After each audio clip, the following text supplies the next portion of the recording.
Matt O'Malley. I'm proud to be the City Council President Pro Tempore. Today is Wednesday, October 20th, 2021, and this is your Boston City Council meeting.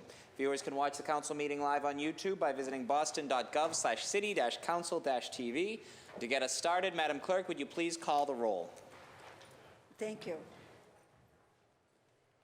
Councillor Arroyo. Present. Councillor Baker. Councillor Bach. Present. Councillor Braden. Present. Councillor Campbell. Councillor Edwards. Councillor Sabi George. Present. Councillor Flaherty. Here. Councillor Flynn. Here. Councillor Mejia. Councillor O'Malley. Here. And Councillor Wu. She was here. We have a quorum. Thank you very much, Madam Clerk. And thank you on behalf of Councillor Edwards. Our clerk, Maureen Feeney, will be delivering our invocation as we get started. Madam Clerk, the floor is yours. Thank you. The ringing of a bell calls us to worship. The pounding of a drum calls us to war. The popping of a cork calls us to celebration. What is the sound that calls us to hear one another? Listen, listen carefully. It is here in the silence. Listen deeply. The beating of our own hearts calls us to ourselves, to be true selves, to be best selves, to be what we might become. Listen, there is another sound. The breath of our neighbor calls us outside ourselves, calls us to be companions, allies, partners. Listen, we must hear the call of our own hearts, where love and truth, caring and justice are born. Listen, we must hear the call of others, to gather together for some great purpose, where passion and fidelity, compassion and equity are nourished. The hammering silence calls us together, that we may do the work we cannot do alone. Let us heed the calls that come in the silence, that we may be well and do good in the world together. Amen. Amen. Thank you, Madam Clerk, for those inspiring words. If you are able, please stand as Councillor Edwards leads us in the Pledge of Allegiance. Pledge allegiance to the flag of the United States of America and to the republic for which it stands, one nation, under God, indivisible, with liberty and justice for all. Thank you very much, Madam Clerk. And if you could please amend the attendance report to indicate that Councillors Wu and Campbell have joined us. We're now moving on to the first order of business, which is the approval of the minutes. Seeing and hearing no discussion on the matter, the Chair moves to approve the minutes from the last meeting as presented. All those in favor of approving the minutes from the last meeting, please indicate by saying aye. Aye. Thank you. The meetings of all opposed say nay. The ayes have it. The minutes of the last meeting stand as approved. Before we move on to communications from Her Honor the Mayor, I want to acknowledge we have many great friends from the building trades. I believe the Carpenters Union is with us, so welcome, ladies and gentlemen. Thank you for being with us. Moving on to communications from Her Honor the Mayor. Madam Clerk, would you please read docket 1067? Thank you. Docket 1067, message in order for your approval, a home rule petition to the General Court entitled Petition for a Special Law Expanding the Authority of the Public Facilities Commission with respect to housing stabilization. Thank you. Docket 1067 shall be referred to the Committee on Government Operations. Madam Clerk, docket 1068. Docket 1068, message and order authorizing the City of Boston to accept and expend an amount of $425,881 in the form of a grant for the FY21 Burn Justice Assistant Grant local allocation awarded by the U.S. Department of Justice to be administered by the Police Department. The grant will fund a domestic violence management analyst at the Family Justice Center, a hub and center responsibility coordinator, and a technology coordinator for multiple data collection, reporting, and recording management system. Thank you. The Chair now recognizes the Chair of the Committee on Public Safety and Criminal Justice, Councillor Campbell. The floor is yours. Thank you, Council President O'Malley. Seeking suspension of the rules and passage of docket 1068. Pretty self-explanatory. The department's received this in the past. It has to do with, obviously, solving issues and dealing with issues of domestic violence. It's an analyst position. We obviously want to get the resources to them relatively quickly. It's a relatively small amount when you think about how quickly they get these grants, and so would love to suspend the rules and pass this today. Thank you. Thank you, Councillor Campbell. Councillor Andrea Campbell, Chair of the Committee on Public Safety and Criminal Justice, seeks suspension of the rules and passage of docket 1068. All those in favor, please indicate by saying aye. Opposed, nay. The ayes have it. The docket has passed. Madam Clerk, would you now please read docket 1069? Docket 1069, message and order authorizes the City of Boston to accept and expend an amount of $10,000 in the form of a grant for the FY22 National Violent Deaths Reporting System Grant awarded by the Mass Department of Public Health to be administered by the Police Department. The grant will fund data collection by the Bureau of Investigative Services and Drug Control Unit. Thank you. The Chair once again recognizes the Chair of the Committee on Public Safety and Criminal Justice, Councillor Campbell. The floor is yours. Thank you.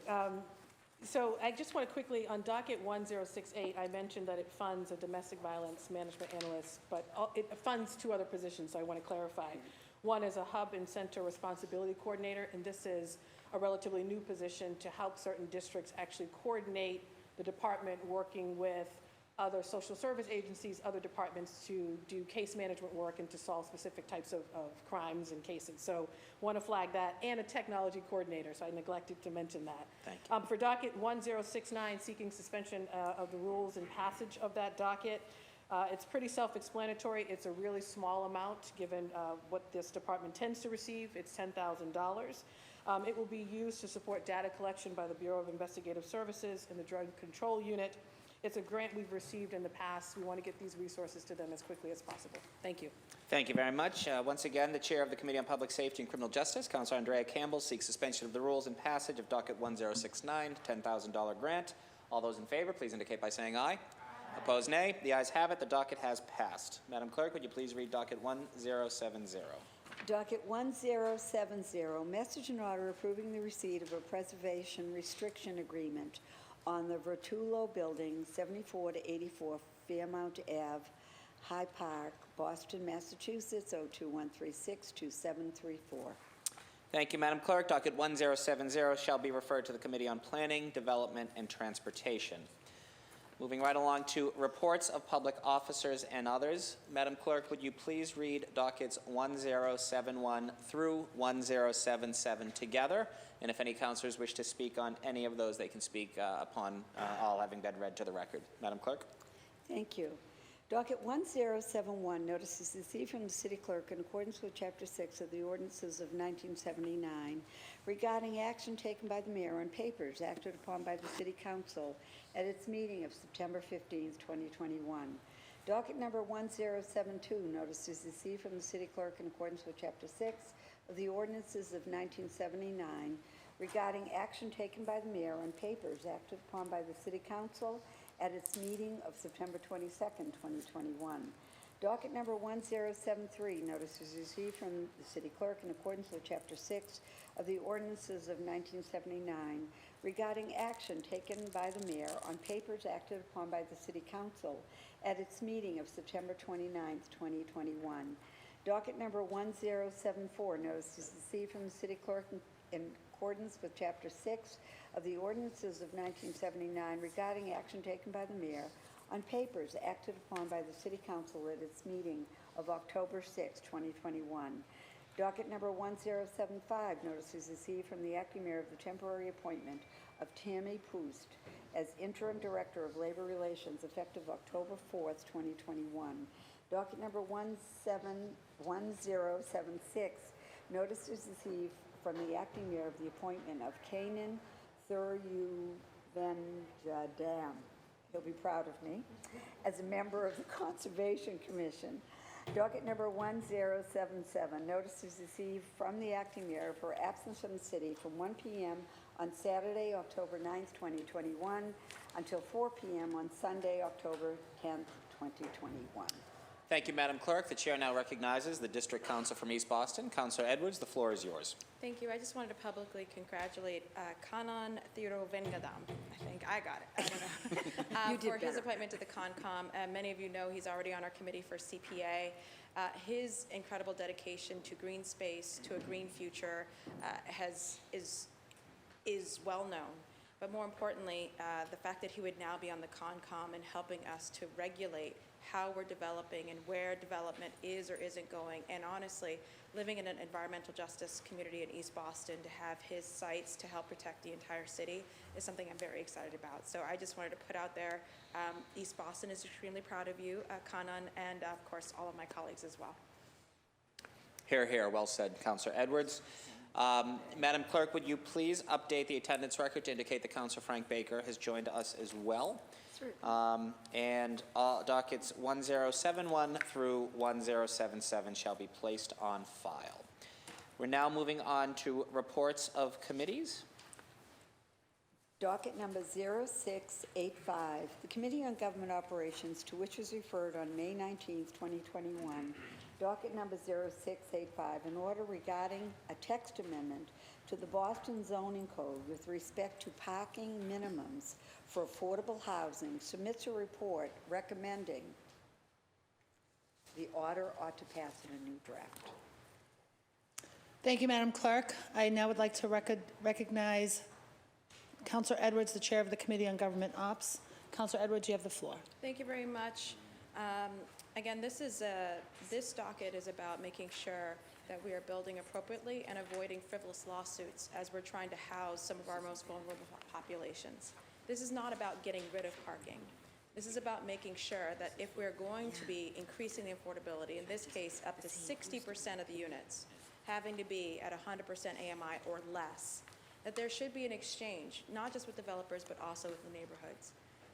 We don't want people to be subjugated or to be prevented from being housed because one person doesn't want those kinds of people in their neighborhood. That's what prompted our colleagues today to push this forward. We believe in affordable housing, we believe in building, and we don't think that we should have this parking requirement currently as written as an excuse for those who don't want those kinds of people in their neighborhoods. This is a very well-crafted ordinance that essentially would only apply to 46 projects in the last 2.5 years. And only 9 of them actually even needed a variance for parking. Again, the appropriate amount of parking can be built with this ordinance. It is just simply removing it as an opportunity for someone to sue to block a building from being built. I'm excited to support this, and I can tell you I was one of the first early skeptics about it because parking is a huge issue, especially in East Boston. Majority of these projects that are 60% or more aren't being built right now in East Boston. So it wouldn't actually impact a lot of folks in the neighborhoods I represent. But inasmuch as there's that wonderful project that comes along that's 100% affordable, that is going to house our seniors, house our families, and make it a place, a neighborhood, be vibrant and thrive even further. I want to make sure I remove any excuse from those who don't want those people in their neighborhood, including suing over the fact that there isn't enough parking. And that's what this is doing. I want to congratulate the sponsors for this ordinance. I want to thank Councillor Bach, Councillor O'Malley, and I believe it was Councillor Blair, no, Councillor Bach and Councillor O'Malley for your leadership, and I will now turn it over to those sponsors. But I do recommend that we move forward, that we build forward for families, and we make sure that parking isn't the only thing we're focused on, but housing people. Thank you. Thank you, Councillor Edwards. The Chair now recognizes the lead sponsor, Councillor Bach. Councillor Bach, you have the floor. Thank you so much, Madam Chair. Thank you so much to Councillor Edwards for her work leading us through the government operations process with this, and to my colleague, President O'Malley, on it as well. As Councillor Edwards said, this is it's a targeted measure, and it's really meant to prevent us from losing and delaying a critically needed affordable housing for seniors, supportive housing, et cetera, on the basis of these parking minimums in the zoning code.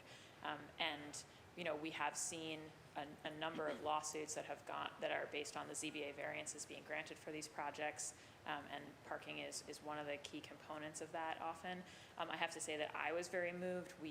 There was a protest in Councillor O'Malley's district on September 18th, and we heard from a lot of the folks at Mass Senior Action there, and a number of them came to the hearing and also testified this month. And, you know, when you really put a face to the unit that you're not getting, when we talk about those 38 units at the JP project, you really realize that it's not a theoretical debate. And I think that, you know, this, we still have to send to the zoning commission, but I think that it would reflect a really important update to help us get more of those units through. And I think this is a body that agrees that we need more units like that all over the city as fast as possible. So I'm very grateful to the chair for her recommendation today, and I would urge colleagues to join me and President O'Malley in supporting this measure. Thank you so much, Madam Chair. Thank you very much, Councilor Bach. The chair now recognizes the co-sponsor, Councilor O'Malley. Councilor O'Malley, you now have the, stop, wait. You now have the floor. Thank you very much, Madam Chair, and thank you, of course, to the Chair of the Government Operations Committee, Councilor Edwards, and my dear colleague and co-sponsor, Councilor Bach. Very simply, there's an old expression many of us know, fool me once, shame on you, fool me twice, shame on me.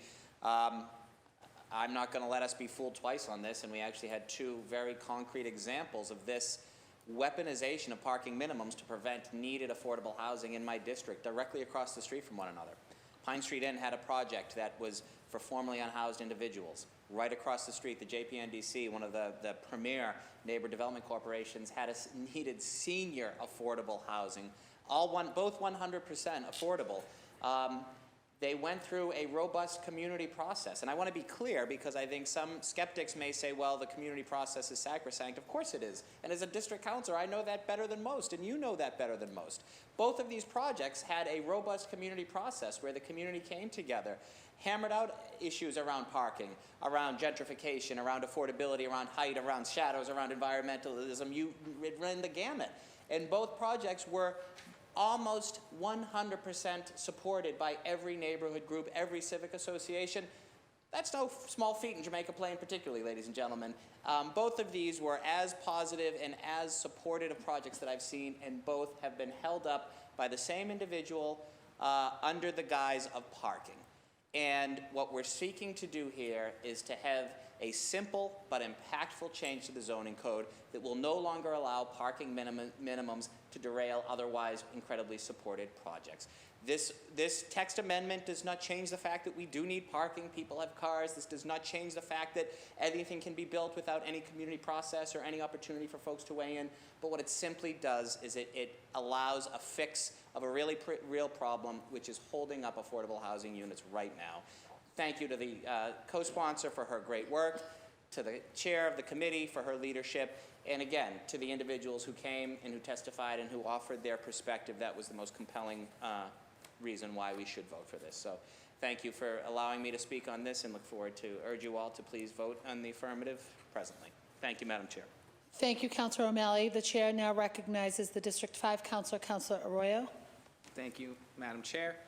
Thank you to the sponsors for this ordinance. We, in District 5, had a project, it predates my tenure by just a little bit, that was 100% affordable, that was actually killed due to parking concerns prior to getting approval. And we know as district councilors that parking can often be a 5-letter word, depending on who you're speaking to. But we also know in this city, we are facing record levels of displacement.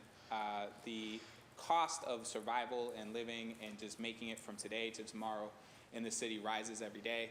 The cost of living in the city and buying homes or property has drastically increased. If you look at what it cost my parents to move into Hyde Park in 1981 to what it would cost and has cost my siblings to try and continue to live in Hyde Park today, it's night and day. And so I see this as dealing with climate change being the other imminent crisis, the crisis of the day, which is affordable housing in the city of Boston. And anything we can do, and I strictly mean this, I see it as our obligation to do anything we can do to lessen the burden on developers and on communities to welcome and to have affordable housing in their neighborhoods. I will always argue that having that housing for an individual, and we heard moving and gripping testimony during the hearing for this, makes a world of difference. And if the trade-off is a parking space so that somebody can leave a shelter, somebody can have a place to call home, somebody can lay down roots in our neighborhoods and be valuable members to us, I would take that 1,000,000 times to 1. And so I hope that this passes. I hope that we as a body put our strength behind this unanimously. But I am thankful that this hit the ground, and I welcome more ordinances like this that make it easier for affordable housing to be built into existence in the city of Boston. So thank you, Madam Chair, and thank you to the makers, Councilor O'Malley and Councilor Bach. Thank you, Councilor Arroyo. Anyone else looking to speak on this matter? Councilor Edwards, Chair of the Committee on Government Operations, seeks acceptance of the committee report and passage of docket number 0685 in a new draft. All those in favor say aye. Aye. Any opposed? The ayes have it. The matter has passed.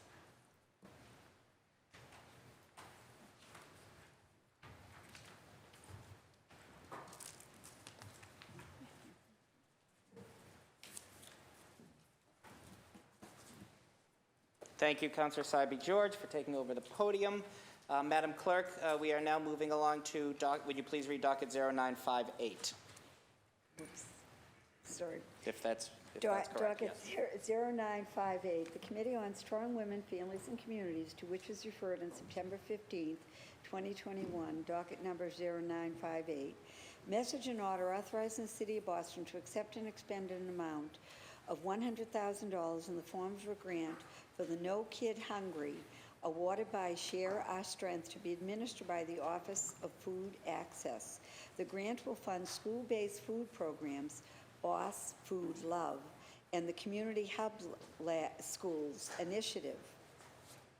Thank you. The chair now recognizes Councillor Liz Braden, Chair of the Committee on Strong Women, Families, and Communities. Councillor Braden, you have the floor. Thank you, Mr. President. On Friday, October 1st, the Committee of Strong Women, Families and Communities held a hearing on docket 0958.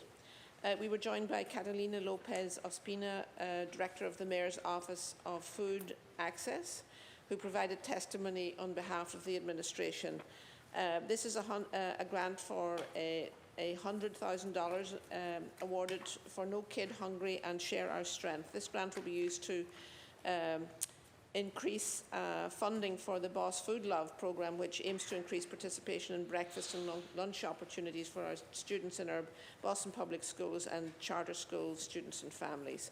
At this time, it is my recommendation that to the Council that this matter ought to pass. Thank you. Thank you, Chair Braden. Would anybody else wish to speak on docket 0958? Seeing no takers, Councillor Braden, Chair of the Committee on Strong Women, Families, and Communities, seeks acceptance of the committee report and passage of docket 0958. All those in favor, please indicate by saying aye. Aye. Opposed, nay. The ayes have it. The docket has passed. Madam Clerk, moving right along to docket 0397. Docket 0397, the Committee on Government Operations, to which was referred on March 3rd, 2021, docket number 0397, an ordinance on surveillance, oversight, and information sharing. Thank you. The chair now recognizes Councillor Lydia Edwards, Chair of the Committee on Government Operations. Chair Edwards, the floor is yours. Thank you very much. I want to note that the committee report is 12 pages long. I'm not going to read that. You're welcome. And what I am going to do is hit the highlights, and I just wanted to note to many people what it took for us to get here. It's well over 2 calendar years of this introduction and discussing the oversight and surveillance, as well as at least 2 or 3 hearings, and I want to say almost four working sessions, averaging 2 to 3 hours, the longest one being 4 hours long.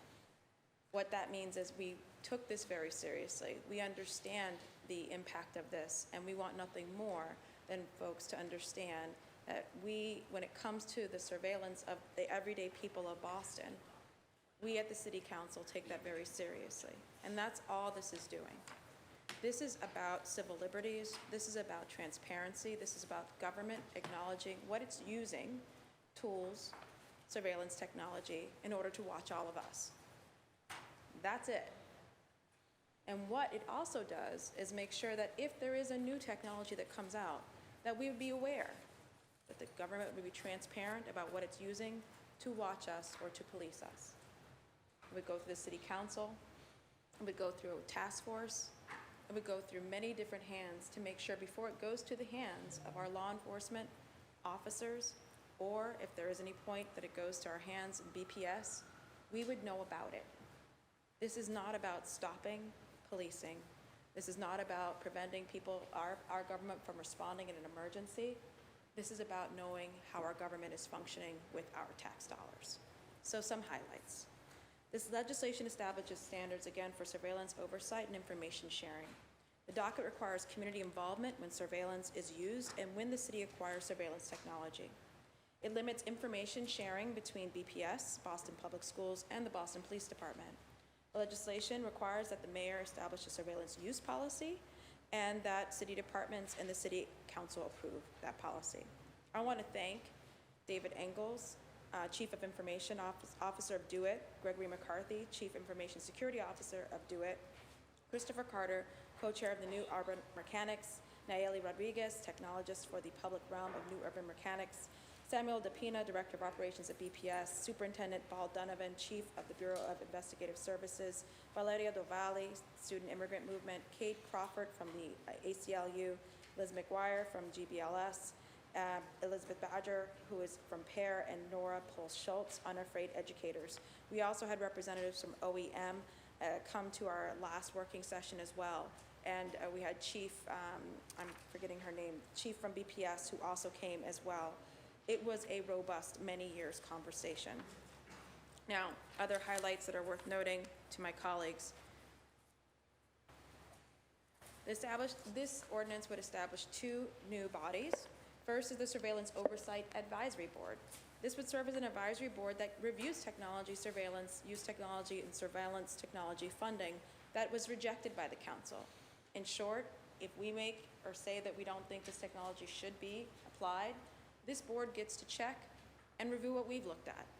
And it would write a recommendation to the mayor, and the mayor then can decide to modify the request to the council for reconsideration.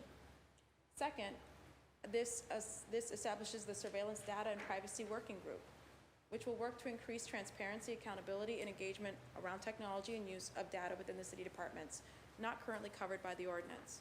This is a living, breathing ordinance, and just like technology that's going to change repeatedly, we believe there should be a working group that includes law enforcement officers, that includes civil liberties advocates, that includes everyday people who are constantly also reviewing that technology. We also added the BHA police and the BPHC police to exigent circumstances section. We wanted them, they specifically asked that they be considered for certain exemptions and also to make sure that they were able to access whatever they needed in emergency situations. I want to be clear that there is an emergency exemption to this entire ordinance. That means if an emergency such as the Boston bombing, if that were to happen again, they would be able to access what they need, how they need, whenever they need, to do what they need to protect us. There is nothing stopping that. However, after the emergency ends, and that could be within 2 hours or whenever the emergency is formally ended, they will need to still provide a report explaining what they needed, how they used it, and why. That's the transparency we're asking for, but we're not stopping law enforcement from protecting people. We also made sure that there were certain aspects and reporting that was still allowed for when it comes to BPS, especially if it had to do with possession of ammunition or any particular weaponry as already defined by state law. So we wanted to make sure that was clear that the reports and their transparency from BPS to BPD, or the Boston Police Department, was consistent with our state law. And ultimately, this is, I think, a balanced approach to really meeting the moment. People want to know how we're being watched by our government. They also want to know how their tax dollars are being spent. And there are certain exemptions that we have provided throughout the law. Again, this is a living, breathing law with a working group to make sure we hit the right moment as the moment and the movement changes. So this docket has been amended many, many times. It was I think my first 25-page ordinance, but we got through every single one of them. And I do want to thank, again, all of the city departments, the Boston Police Department, the Boston Parks Department, BPS, Boston Public Health Commission, Boston Housing Authority, Boston Municipal Protection Services, and the Office of Emergency Management for being there throughout all of those conversations. Of course, to the two lead sponsors, I will turn the microphone over to you, Councilor Arroyo and Councilor Wu. But it is my recommendation that after a copious amount of conversation, back and forth, debate, and I think a real demonstration of a democratic, transparent process, it is my recommendation to my colleagues that we pass this ordinance. Thank you, in amended form. In amended form. Thank you, Madam Chair. The chair now recognizes the lead sponsor, Councillor Ricardo Arroyo. The floor is yours. Thank you, Mr. Chair, and thank you, Councilor Edwards, for your work on this. This was a bit of a bear to get through. 25 pages, as she said, 2 years, countless hours spent, and I want to just thank, besides Councilor Edwards for her diligence and her thoroughness on this, the advocates and the administration on this. This was, I think, for all intents and purposes, a true collaboration. I want to thank the ACLU, the Student Immigrant Movement, the Unafraid Educators, the PAIR Project, Greater Boston Legal Services, but also our partners in the city and at BPD, who came forward with language, came forward with, engaged with it, worked through the concepts, worked through what this does in practice and how they could best utilize this. I think this does exactly what we're seeking to do, which is provide transparency on how surveillance is used without in any way, shape, or form hindering public safety. One of the things I want to be clear, if you're listening to surveillance oversight and you're trying to figure out what that means, it doesn't mean that they have to tell us exactly what the surveillance tool is being done with one individual. So they don't have to come to us and say, we're using it on Mr. and Mrs. blah, blah, blah. They literally just have to say, this is the device, this is what it's capable of, and this is how we intend to use it. So it's not getting into personal stories, it's not getting into personal cases, it's not revealing any of their investigations. It's simply saying, this is what this does, this is how we intend to use it, that's it. There's a really robust version here for exigent circumstances that allows, as the chair said, for emergency circumstances, for them to do that. This also gives us, I think, the best marriage of transparency. I believe that part of being in a society and part of being policed in a society or surveilled in a society is a tacit sort of understanding and agreement that has to happen, and that agreement can only happen if I understand or know what you're actually doing. And this creates that so that we have better, I think, relationships within the community where we say this is not just something that is done, but this is something that was vetted, something that we've agreed to as a community, which I think only furthers the aims of public safety and civil liberties. And I would just say the provisions on here for BPS, I'm incredibly proud of. They allow us to still make sure that our kids are safe while also ensuring that situations that we've had in the past where people have ended up with criminal records out of school incidents or have ended up deported based on school incident reports, that those loopholes are covered while still allowing for instances where, for safety purposes, that information has to be transferred, but it creates clear guidelines and a clear system for doing so in a way that is the most protective of our students. And I also just want to end by thanking Councillor Wu, and she's no longer here, but when I first joined on this, Councillor Janey was a original sponsor on this and then went across the hall. But this is a project that had many hands, had many minds, had many, many people put input into it. I'm very proud of the final product. It, to me, is the epitome of collaboration. There are things in here that I think are stronger now after all of those sessions that we had that I'm proud of. And so I hope this passes, but I do believe that this is something that is very strong, provides everything from a public safety perspective and a transparency perspective that we were looking for when this was birthed. So thank you very much. Thank you, Councillor Arroyo. The chair now recognizes the other lead sponsor, the at-large council from Rosendale, Councillor Michelle Wu. The floor is yours. Thank you very much, Mr. President. Thank you to the committee chair and to the lead sponsor, and similarly to Mayor Janey for her work on this in months prior. I will start the timeline a little further back because even before it was filed as an ordinance, the coalition and the advocates were working for 2 years prior to that. So we've been at this for nearly 4 years now, and I think we're at a great place where there's a true sense of interagency, collaboration, work, and consensus about how to balance all the needs that the city has to move quickly but ensure we're doing so with full transparency and accountability to the residents that we serve. So I look forward to this as a starting point and really appreciate the model of not just having the policy and rules and guidelines, but to have the guidance and partnership with community members in the short term and long term to continue steering this in the right direction. So just wanted to offer my thanks as well to everyone involved. Thank you. Councillor Lydia Edwards, anyone else wish to speak on docket 0397?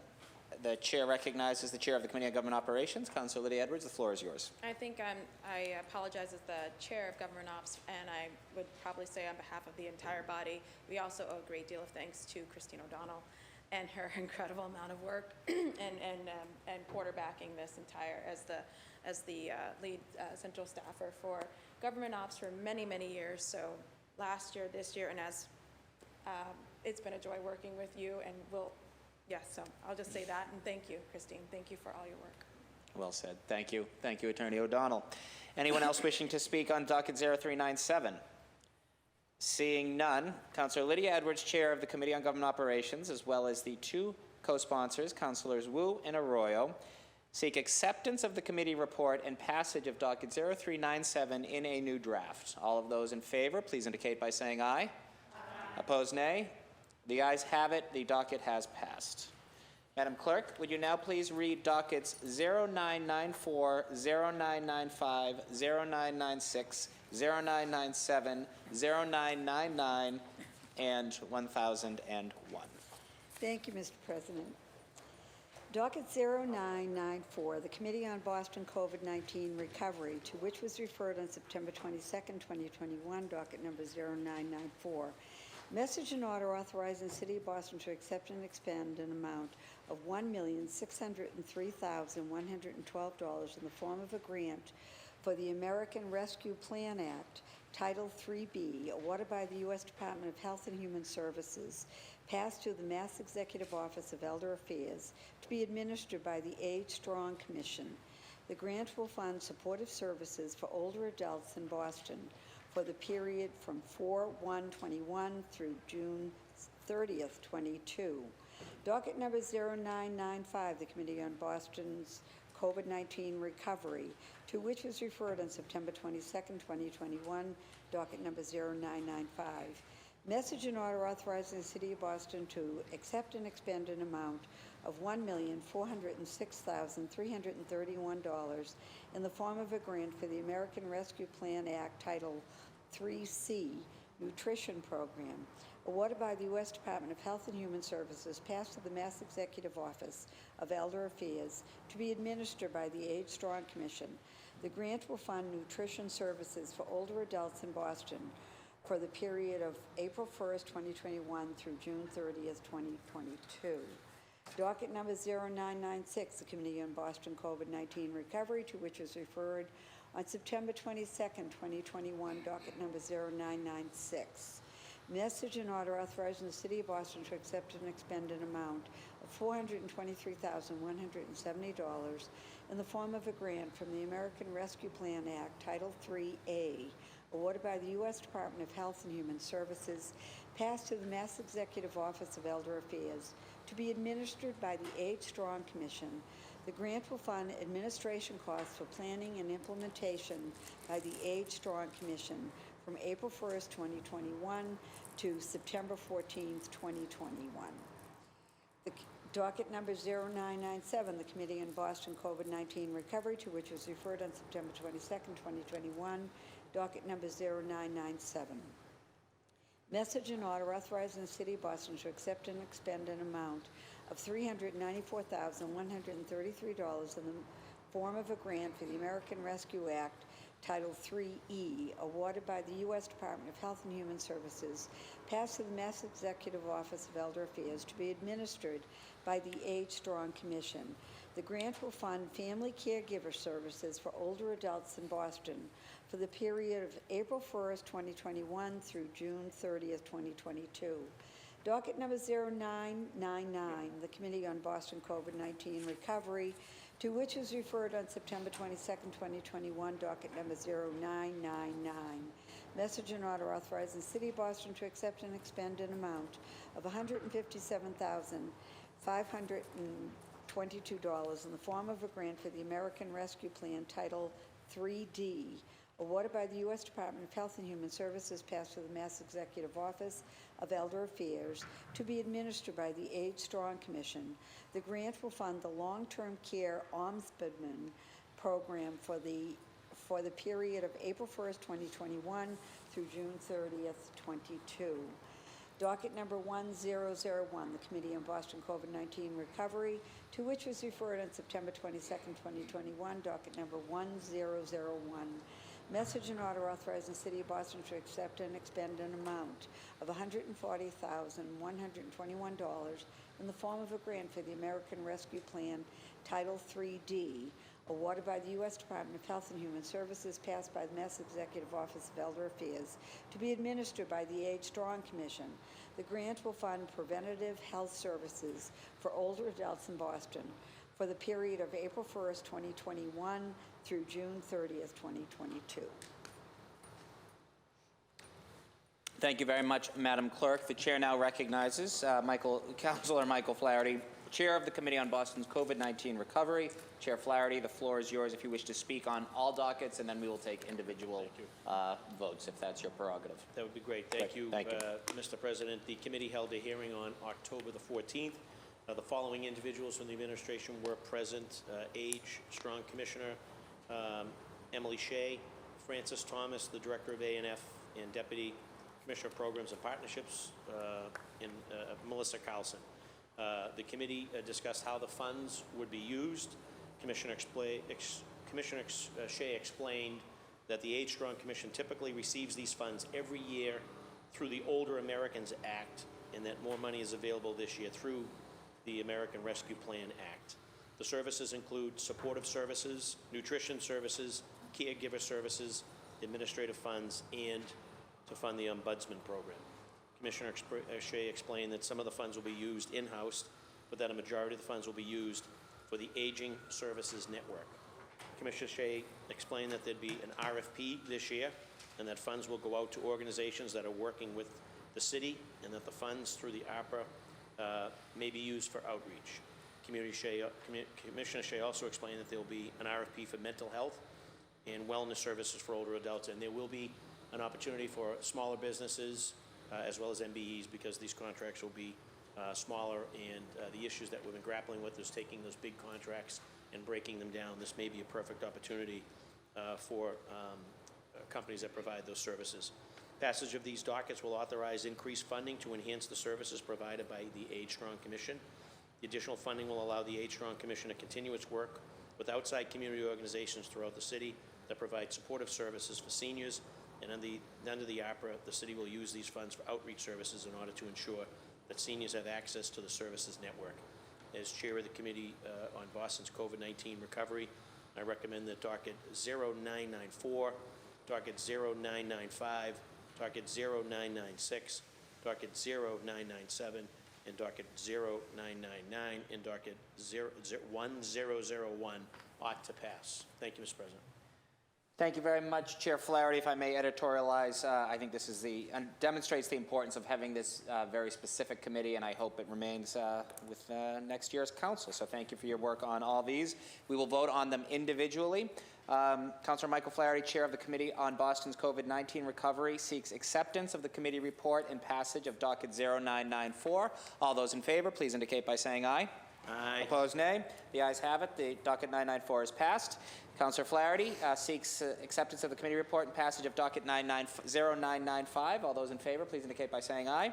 Aye. Opposed, nay. The ayes have it. Docket 0995 has passed. Councilor Flaherty seeks acceptance of the committee report and passage of docket 0996. All those in favor, please indicate by saying aye. Aye. Opposed, nay. The ayes have it. Docket 0996 has passed. Councilor Flaherty seeks acceptance of the committee report and passage of docket 0997. All those in favor, please indicate by saying aye. Aye. Opposed, nay. The ayes have it. Docket 0997 has passed. Councilor Flaherty seeks acceptance of the committee report and passage of docket 0999. All those in favor, please indicate by saying aye. Aye. Opposed, nay. The ayes have it. Docket 0999 has passed. And Councilor Flaherty, Chair of the Committee on Boston's COVID-19 Recovery, seeks acceptance of the committee report and passage of docket 1001. All those in favor, please indicate by saying aye. Aye. Opposed, nay. The ayes have it. The docket has passed. Thank you, Madam Clerk. Thank you, Chair Flaherty. Folks, if you will indulge me, I just want to be mindful of our guests here. And Madam Clerk, we're going to take one item out of order. We will then return to this part of the meeting, but right now I'd like to ask you to read and place before this body docket 1078, which is under motions, orders, and resolutions. Docket 1078, Councilor Arroyo offered the following ordinance preventing wage theft in the city of Boston. Thank you, Madam Clerk. The chair recognizes the District Council from Hyde Park, Councilor Ricardo Arroyo. The floor is yours. Thank you, Mr. Chair. The importance of wage theft, I think, comes down to a number of different levels, and I just want to begin by thanking the Carpenters Union for their advocacy on this in making sure that the templates that we use to craft this, which come from Somerville and Springfield and some twists for Boston because Boston is Boston, are in this ordinance as it's written. I also want to just add, as an original co-sponsor, Councilor Mejia, before I go further. She is hereby added. Thank you. So what this ordinance would do is a couple of different things. And if you've seen sort of what we have related to wage theft, which I had not seen until I started to craft this, already on the books for the city of Boston, it's like one page. And it's about 2 paragraphs. And it doesn't go nearly as in-depth as it should. Most recently, there was a story in the Banner by Yahoo that details sort of the severity of this problem and what's at stake. And we've had a number of, unfortunately, deaths on sites and work sites in the city of Boston in the last year and a half since I've been here. And what we know just from the data, from the studies, Amherst did a study on this where they found something like $30 to $40 million in wage theft existed just in construction in the state of Massachusetts, which is money that goes away from employment insurance. It's people who don't have benefits. It's people who, like that Banner story said, get injured on the job and have to pay those bills themselves and basically are liable for their own injuries and are put in really precarious situations. So what this would do is create a wage theft advisory committee that would meet regularly to review wage theft complaints, generate education and guidance to employees affected by wage theft, and publish an annual report about those complaints and what was done about them. This creates a systemic process for wage theft complaints that includes coordination between state and municipal entities. It creates additional requirements for requests for proposals, or RFPs, and building permits that would exclude contractors and subcontractors from bidding with the city if they have been disbarred by government bodies. It creates additional requirements for municipal construction contracts, including exclusion for contractors that have been disbarred or suspended, requires correct classification of employees as employees rather than independent contractors, and allows the city to sanction bidders, contractors, and subcontractors if they are in violation of the conditions set out by the ordinance.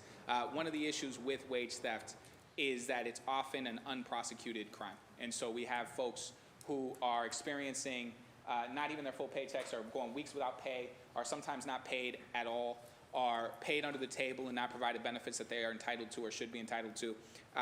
And then it's a known problem that doesn't get prosecuted because it's considered a minor or a problem that just can kind of be ignored. This creates safeguards that ensure that we no longer do that in the city of Boston, and that we create the sound of safeguards that protect our workers, that ensure that folks who are working hard, not just in construction, but in other fields, are not dealing with these problems of having to rely on a system that does not see them or hear them when it comes to these kinds of complaints. And so I am thrilled to introduce this. I look forward to working with this body on strengthening this, and I'm grateful to Councilor Mejia for her partnership on this. Thank you, Mr. Chair. Thank you very much. The chair now recognizes the at-large counsel from Dorchester, Councilor Julia Mejia. The floor is yours. Thank you, Mr. President, and thank you to Councilor Arroyo for adding us as an original sponsor, and to the Carpenters who are here in support of this and working alongside our office. For our office, this issue is personal as it is professional. Members of my staff have experienced wage theft at previous jobs, and reliving that experience brought some incredible, important things to light. Because it's not just the higher ups who are experiencing wage theft. It's not the CEO, the CFO, or the general manager. No, it's the low-income workers, the people out in these work sites doing the work. Workers, it's the people who, if $100 or so is missing out of their paycheck, it can't just be written off. That money is for food, shelter, it's for heat, medical bills, and more. And while $100 here and there may not seem like a big deal, it sure does add up. The AFL-CIO of Massachusetts reports that roughly $1 billion is stolen yearly through wage theft in our state alone. We have an opportunity in the city of Boston to lead on this issue and to ensure that any business that does business here with contractors actively fight against wage theft. When we sit in the Boston Jobs Residency policy hearings or workforce development meetings and think to ourselves, I wish there was more that we can do, this is what we can do. This is our moment to fight for our workers in our city. I look forward to this conversation and to working alongside Councilor Arroyo and the rest of my colleagues to get this passed. Thank you. Thank you very much, Councilor Mejia. The chair now recognizes the District Councilor from South Boston, Councilor Ed Flynn. The floor is yours. Thank you. Thank you, Mr. President. Mr. President, please add my name. I want to say thank you to Councilor Arroyo and Councilor Mejia for bringing this forward. Also thanking the carpenters as well for their exceptional work. Just wanted to highlight, as Councilor Arroyo mentioned, that wage theft in the construction business is a serious problem, and it's also a serious issue in my district, especially in many restaurants, impacting many immigrants that are being exploited because of their immigration status. So proud to stand here with you in support of this important hearing, and also to recognize over the last 4 years, and actually even before that, our colleague, Councilor Edwards, who has also played a critical role on wage theft-related issues as well, including working with Attorney General Maura Healey's office. So just want to say thank you to Councilor Arroyo, Councilor Mejia, and Councilor Edwards as well. Thank you, Mr. President. Thank you, Councilor Flynn. Madam Clerk, please add Councilor Ed Flynn as a co-sponsor. The chair now recognizes the District Council from Mattapan, Councilor Andrea Campbell. The floor is yours. Thank you, Council President O'Malley, and I want to thank the makers, Councilor Arroyo and of course Councilor Mejia, for their leadership on this and the expansive nature of the ordinance. I also want to thank the carpenters for the work they've been doing, frankly, for decades to try to address this issue, and many other folks in the trades. I too want to acknowledge Councilor Flynn's leadership on these issues. We've worked together, particularly in the context of restaurants and hospitality industry, on these very issues. And I want to acknowledge Councilor Edwards' leadership on these issues as well. I just wanted to stand up and say, I think this is great, and obviously it may go past the end of this term, but we introduced, Councilor Flynn and I, an ordinance or a hearing order about establishing an Office of Labor Standards, where this would be one piece of the conversation, but we know that workers are dealing with a whole range of issues when it comes to their rights.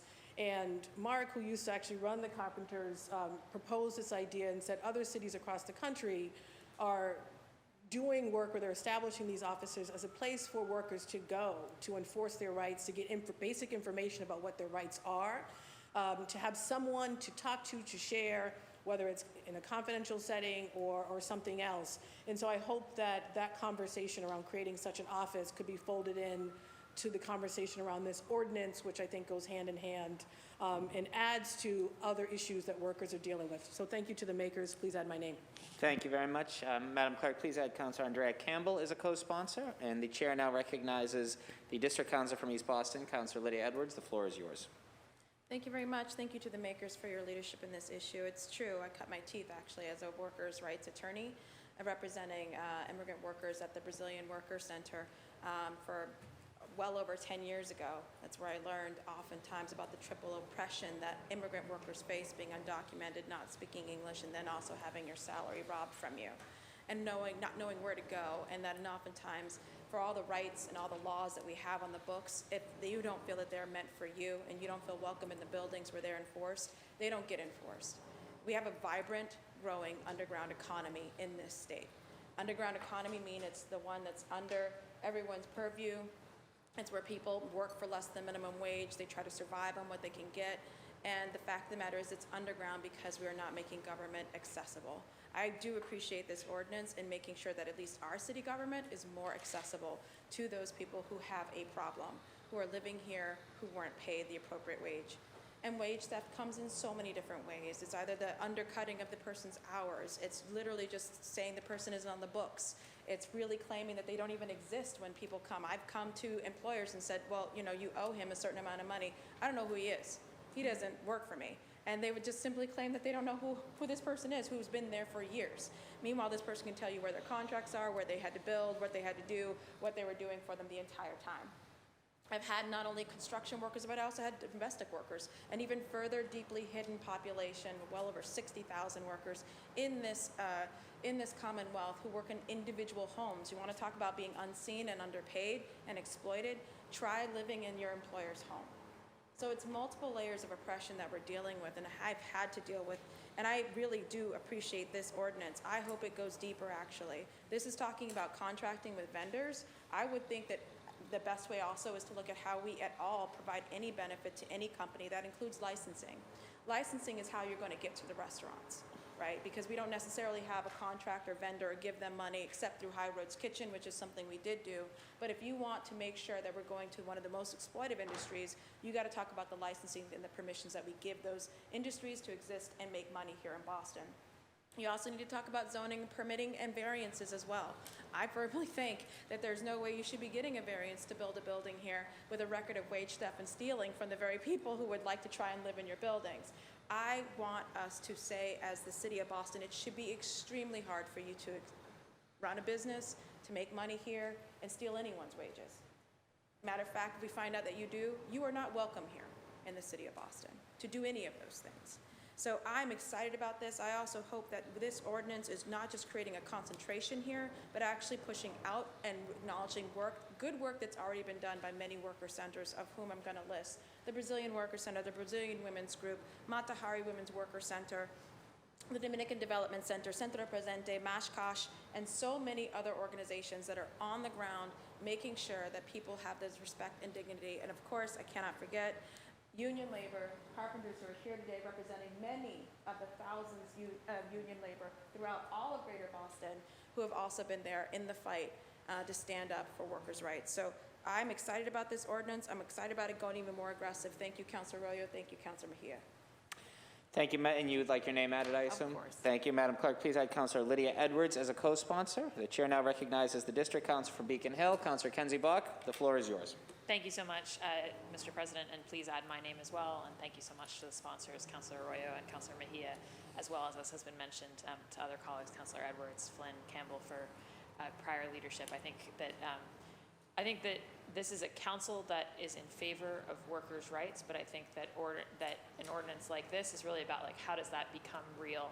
And there really isn't anything more fundamental than stealing somebody's labor, which is what we're talking about with wage theft, right? Like, we talk about wage theft like, oh, it's some money out of your pocket, but what it was like sweat and time that people spent that they aren't being compensated for. And I want to echo Councilor Edwards on mentioning unions. I think that this is a fight that our unions in the city fight every day, but it's something where government has to play a more active role. And we have to play that more active role in part because, you know, if government isn't an agent of change on this, then instead we're actually sort of a quiet, passive partner in the oppression that happens. Because as Councilor Flynn mentioned, when people are experiencing wage theft because of their immigration status, what's actually being leveraged there is the fear of government action, right? And that is what is being used as a way to get people's labor without compensation. So I'm really glad to see this today and agree that wherever we can build, standards that, it's just so basic, right? That ensure that people are compensated into our city laws, we should. So count me as a partner and a sponsor in it. Thank you so much, Mr. President. Thank you very much. Madam Clerk, please add Councilor Kenzie Bach as a co-sponsor. The chair now recognizes the at-large council from Rosedale, Councilor Michelle Wu. The floor is yours. Thank you very much. I rise to ask that my name be added as well and to thank the sponsors for filing this. This is urgent. It is beyond time to make sure that we are stepping up and using every lever.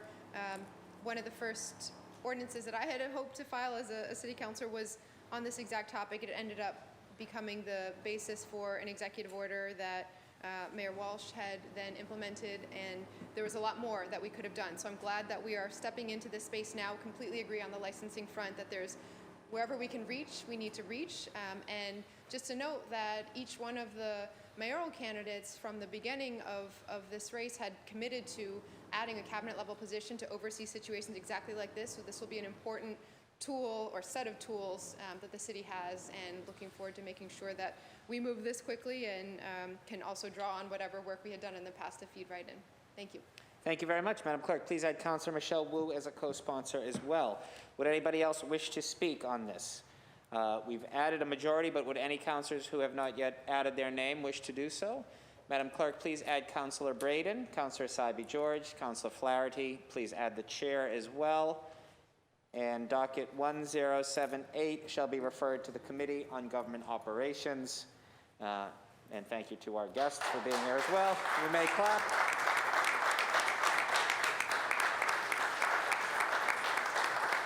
All right.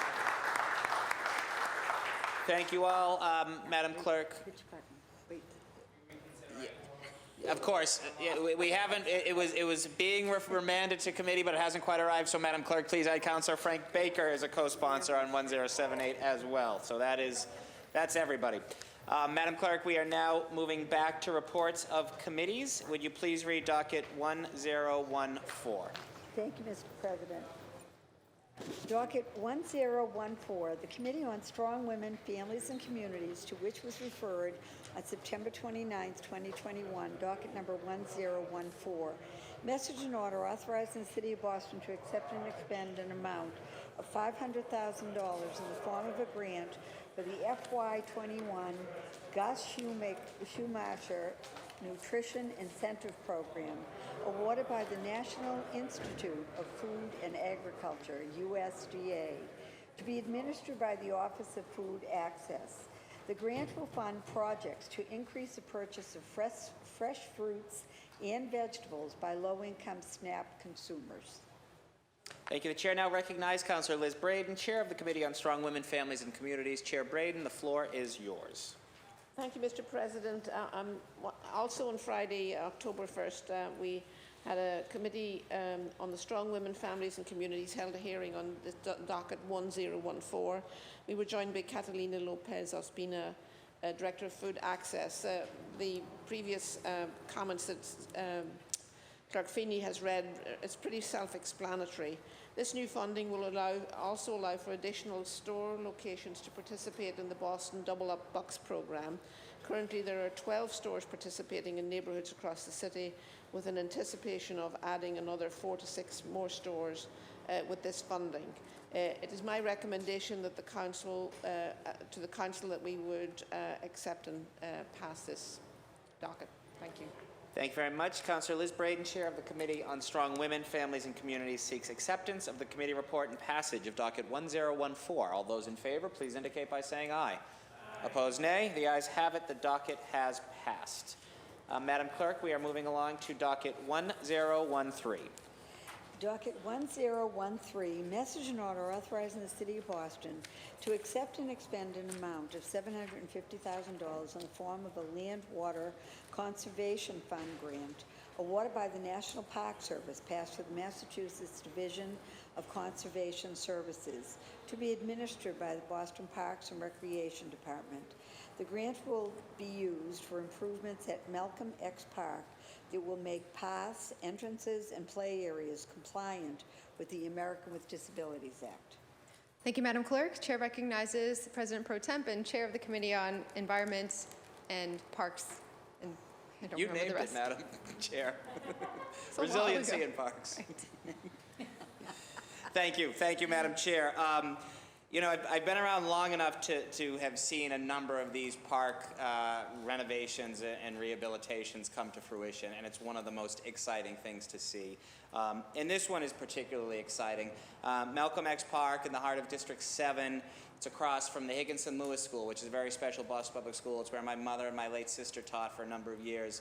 And kids love this park. It's a huge park, and it's a park that has not seen a lot of love in TLC through the years until now. There's been a total of, I want to say, $6.65 million in terms of what's been invested in this park for a full renovation.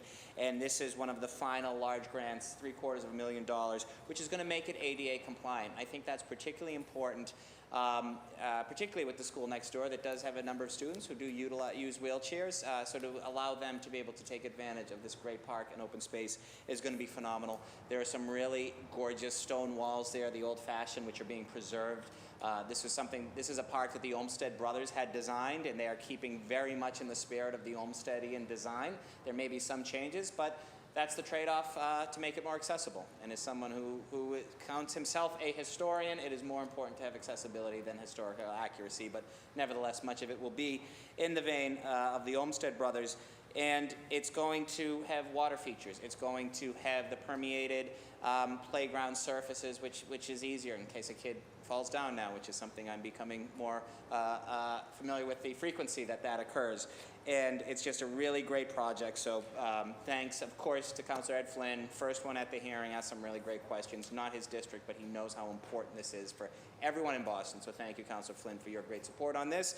Let's vote on this. Let's get this done. The ribbon cutting will be a year from this upcoming summer, so about a year and a half or nearly 2 years from now, and it's going to be a great celebration, and I can't wait to attend. So happy to take any additional comments, but I'm asking for passage of this docket. It's going to be absolutely transformative for a really important park in our city. Thank you, Madam Chair. Thank you, Mr. President. Would any other councilors like to speak on docket number 1013? Seeing none, the Chair moves for adoption of the committee report and passage of docket 1013. All those in favor say aye. Aye. Any opposed say nay. The ayes have it. Docket 1013 has been passed.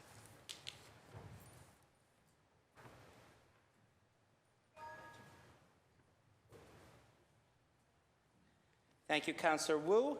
Moving right along to docket 0825, I believe. Yes, Correct. Madam Clerk? Thank you. Yes, thank you. Docket 0825, message and order authorizing the City of Boston to accept and expend an amount of $672,685.60 in the form of a grant for the FY22 Youth Works awarded by the Mass Executive Office of Labor and Workforce Development, passed through the Economic Development and Industrial Corporation of Boston, to be administered by the Youth Engagement and Employment. The grant will fund the Summer 2021 Success Link Employment Program. Thank you, Madam Clerk. The Chair now recognizes the Chair of the Committee on Strong Women, Families, and Communities, Councilor Liz Braden. The floor is yours. Thank you, Mr. President. On Monday, October 18th, the Committee on Strong Women, Families, and Communities heard a hearing on docket 0825. We were joined by Rashad Cope, Director of the Youth Employment, Engagement and Employment, who provided testimony on behalf of the administration. YouthWorks grants $672,000 to reimburse the city. This money has already been spent in this past summer on the Youth Success Link Youth Jobs Program from July 28th to August 27th. The YouthWorks is subsidised youth employment program administered by the Massachusetts Commonwealth Corporation, designed to provide low-income teens and young adults, 14 to 21 years of age, with their first employment experiences, work readiness training, and skills to find and keep an unsubsidised job. In financial year 21, 372 eligible youth were identified as youth work participants and were employed across over 25 community-based organisations, and 13 seasonal staff were hired in support of this programme. It is the recommendation, my recommendation to the Council, that this matter ought to pass. Thank you. Thank you very much. Councilor Liz Braden, Chair of the Committee on Strong Women, Families, and Communities, seeks passage of docket 0825. All those in favor, please indicate by saying aye. Opposed, nay. The ayes have it. The docket has passed. Moving right along to docket 0826. Docket 0826, message and order authorizing the City of Boston to accept and expend an amount of $476,666 in the form of a grant for nutrition services for Boston elders, awarded by the U.S. Department of Health and Human Services, passed through the Mass Executive Office of Elder Affairs, to be administered by the Age Strong Commission. The grant will fund the FY21 Title 3C supplemental. The chair now recognizes, once again, Councillor Liz Braden, Chair of the Committee on Strong Women, Families and Communities. Councillor Braden, you have the floor. Thank you, Mr. President. Also, again, we had a hearing that we combined many of these dockets this past Monday. On October 18th, the Committee on Strong Women, Families and Communities had a hearing on this docket 0826. We were joined by Emily Shea, Commissioner of Age Strong, and Frances Thomas, Director of Administration and Finance for Age Strong, who both provided testimony on behalf of the administration. The docket includes $476,000 to supplement Title III funding from the U.S. Department of Health and Human Services for the Elderly Nutrition Program. This program provides meals, 284,000 meals for up to 2,700 older adults through congregate nutritional lunch sites and Meals on Wheels program. This is, as we found during COVID, this is a vitally important program and supports not only the cost of meals but also the cost of delivering meals and providing nutritional assessment, nutritional counselling and nutritional education. At this time, it's my recommendation to the Council that we accept and expend. And this docket ought to pass. Thank you very much. Chair Liz Braden, Chair of the Committee on Strong Women, Families and Communities, seeks passage of docket 0826. All those in favor, please indicate by saying aye. Aye. Opposed, nay. The ayes have it. The docket has passed. Madam Clerk, would you now please read docket 1011? Thank you. Docket 1011, message and order authorizing the City of Boston to accept and expend an amount of $1,768,378.56 in the form of a grant for the FY22 State Elder Lunch Program, awarded by the Mass Executive Office of Elder Affairs to be administered by the Age Strong Commission. The grant will fund nutrition services for up to 284,394 older adults in the City of Boston at a cost of $6.24 per meal. Thank you, Madam Clerk. The chair recognizes a very busy Councillor Liz Braden, Chair of the Committee on Strong Women, Families and Communities. Chair Braden, you have the floor. Thank you, Mr. President. I think there's a slight correction. It is not 200 individual people, elders.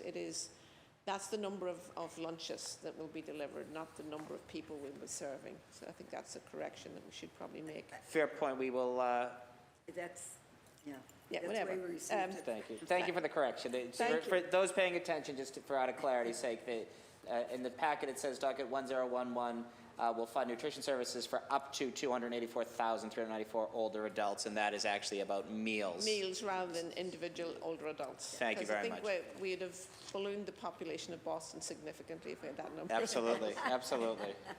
Thank you.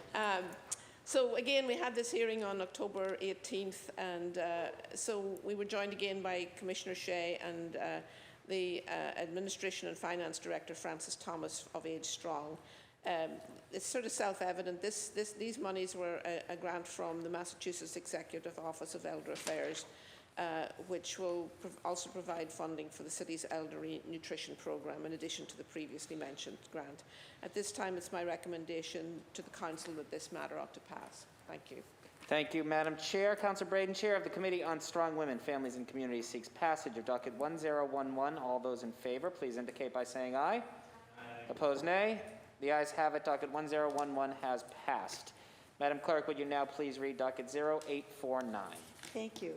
Docket 0849, message and order for your approval of the receipt of a preservation restriction agreement on 41 Melrose Street, Boston, Mass. 02116 by the Society for the Preservation of New England Antiquities, DBA Historic New England. Thank you, Madam Clerk. The chair now recognizes Councillor Michelle Wu, Chair of the Committee on Planning, Development and Transportation. Chair Wu, you have the floor. I want to thank our colleague and the district councilor who represents this area for stepping in to chair the hearing. So we'll defer to him and then ask to move this forward for passage. Thank you very much. The chair now recognizes the district councilor and temporary chair during this hearing. Councillor Ed Flynn, the floor is yours. Thank you, Mr. President. Mr. President, we had a productive and informative hearing yesterday on this docket, and I was joined by Councilor Bach, Council Braden, as well as Joe Cornish and Roseanne Foley from the Boston Landmark Commission. This is a preservation restriction agreement between a property and the Bay Village, which I proudly represent, in the historic New England, which is an agreement that outlines what the property can and cannot do in order to preserve its historic elements. This agreement needs to go through city and state to get approval in order for it to be rendered perpetual. This is a private agreement, and once it's approved, the historic details of the property will be preserved and protected. And if there are renovations needed, the owner would need to get approval from Historic New England and the Bay Village Historic District Commission. This property was constructed in the 1840s, and this agreement will preserve its exterior, staircase, interior details, fireplace, and other features. This is a great way to preserve some of our city's historic properties, and it is supported by all parties involved. I also want to thank and acknowledge Council Wu and her staff. I hope that we can vote to approve this preservation restriction agreement today. Thank you, Mr. President.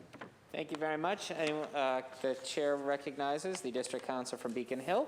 Councilor Kenzie Bach, the floor is yours on docket 0849.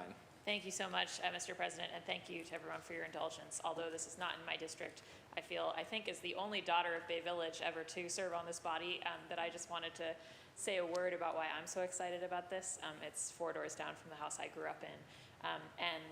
I think a lot of folks don't know that Bay Village was very much built, hints in the name, Bay Village, like Back Bay, it's on Phil. And when it was first built, it was very much a tradesperson neighborhood, and it was inhabited by, in these sort of smaller houses, many of the people who were building the grand mansions of the Back Bay. And so you have Bay Village kind of come in the 1830s, 1840s, and then when the Back Bay gets filled in and you have those buildings in the 1860s, 70s, this is really an artisan neighborhood. And so a lot of the interior features that a preservation restriction like this is going to protect are the kinds of hallmarks of that sort of tradesperson housing, smaller rooms, like sort of functional approach that often goes kind of unnoticed when, again, we focus only on the kind of grand mansions. And there's also some pretty cool built history here. If everyone looks on the very back of the packet, this passageway that runs between 2 of the buildings, these run along Melrose Street between a bunch of the buildings, and you can see stairs because shortly after they built the neighborhood, it started flooding, and they realized they needed to raise the street. And so they actually raised the street like I think 6 or even 10 feet, but then kept these sunken gardens in the back. And so as a result, there's like a kind of floor's worth of difference between the back and the front of the houses. So I just think it's important. It's some important hidden history in the city, and this really does reflect private leadership, both the owner deciding to go for this preservation restriction and Historic New England being willing to steward it. So I do think that the least we can do as the public body that won't be responsible for enforcing it is to give it our go-ahead in this moment. So strongly endorse the chair and the chair pro tempore's report here. So thank you. Thank you very much. Would anyone else wish to speak on docket 0849? Seeing no takers, Councilor Michelle Wu, Chair of the Committee on Planning, Development, and Transportation, as well as Councilor Flynn and Councilor Bach seek passage of docket 0849. All those in favor, please indicate by saying aye. Aye. Opposed, nay. The ayes have it. The docket has passed. Madam Clerk, would you now please read docket 0638? Thank you. Docket 0638, ordinance to create Boston Commemoration Commission. Thank you. The chair now recognizes Councilor Lydia Edwards, Chair of the Committee on Government Operations. Councilor Edwards, Chair Edwards, the floor is yours. Thank you very much. I'm excited to bring this before the body, I'm excited to simply say that we had a robust conversation about this. We're going to keep it actually in committee. My apologies to the lead sponsor. But this is a conversation that's going exceptionally well about really reflecting and celebrating all of our history and how many of us were part of building this beautiful city and looking at the diversity that was part of that tapestry. So I'm going to recommend that it stay in committee as we further adjust some language and make sure that this is still done this year. Thank you. Great. Thank you. Thank you very much. Chair Lydia Edwards, Chair of the Committee on Government Operations, has asked, and we shall remain in committee for docket 0638. Moving right along to motions, orders, and resolutions. For those who may be watching, we've taken docket 1078 out of order, so the first one we will begin to discuss now is docket 1079. Docket 1079, Counsel Mejia offered the following order for hearing on the status of early education and child care workers. Thank you, Madam Clerk. The chair now recognizes the at-large counsel from Dorchester, Councilor Julia Mejia. The floor is yours. Thank you, Mr. President. Right now, we are seeing a major shortage of early childhood education and child care workers across the country. During the height of the pandemic, we lost around 350,000 child care workers. And as of now, we're still seeing a shortage around 126,000 workers. For comparison, while restaurants are operating at around 92% of the pre-pandemic staffing levels, child care centers are only operating at around 88% of pre-pandemic levels. Child care workers are predominantly women of color, and given that the average nationwide salary is just over $24,000, many are low income. Many of these child care workers have some degree of college education, meaning on top of having to support themselves and their families, many also have the burden of debt. The low wages and demanding job responsibilities are why many child care workers feel that there isn't a work shortage, but a wage shortage. This has resulted in closures of child care facilities throughout Massachusetts and the United States. We also need to talk about how this shortage impacts the community. Millions of parents across the country have either left the labor force or work from home, meaning that they have the privilege of being able to provide their own child care in home. But for low-income families who have had who've had to go into work throughout the pandemic, they don't have that option. Not only because of the diminishing options for child care centers, but because of the high cost of child care has kept it out of their reach. Massachusetts is the most expensive state to obtain child care in, which I know that for a fact, with an average monthly expense of nearly $1,700.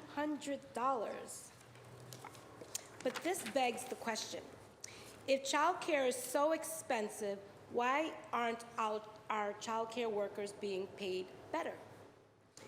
There is so much to explore on this topic, and we hope that we will be able to address some of the major obstacles that have led to this shortage of service.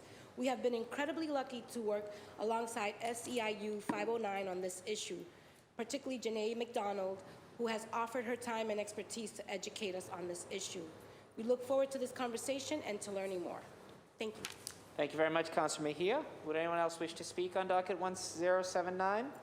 Would any councilors wish to add their name as a co-sponsor? Madam Clerk, please add Councilor Arroyo, Councilor Baker, Councilor Bach, Councilor Braden, Councilor Campbell, Councilor Edwards, Councilor Flaherty, Councilor Flynn, Councilor Saiby George. Please add the chair. Please add Councilor Wu as well. And docket 1079 shall be referred to the Committee on Education. Madam Clerk, would you now please read docket 1080? Docket 1080, Councilors Edwards and Arroyo offer the following resolution in support of Senate Bill 874 and House Bill 1435, an act promoting housing stability and homelessness prevention in Massachusetts. Thank you. The chair now recognizes the District Council from East Boston. Councilor Edwards, the floor is yours. Thank you very much, Mr. President. I was hoping to first suspend Rule 12 and add Councilor Bach as an original co-sponsor. Councilor Lydia Edwards seeks suspension of Rule 12 and the addition of Councilor Kenzie Bach as an original co-sponsor on docket 1080. Seeing no objection, she is hereby added. Please proceed. Thank you very much. I'm presenting this resolution today to my colleagues in the hope that you will support Senate Bill 874 and House Bill 1436. Currently before the Joint Committee on Housing, it would provide both low-income and vulnerable tenants and owner-occupants, also landlords, of 1 to 3 family homes at their sole dwelling, with legal representation.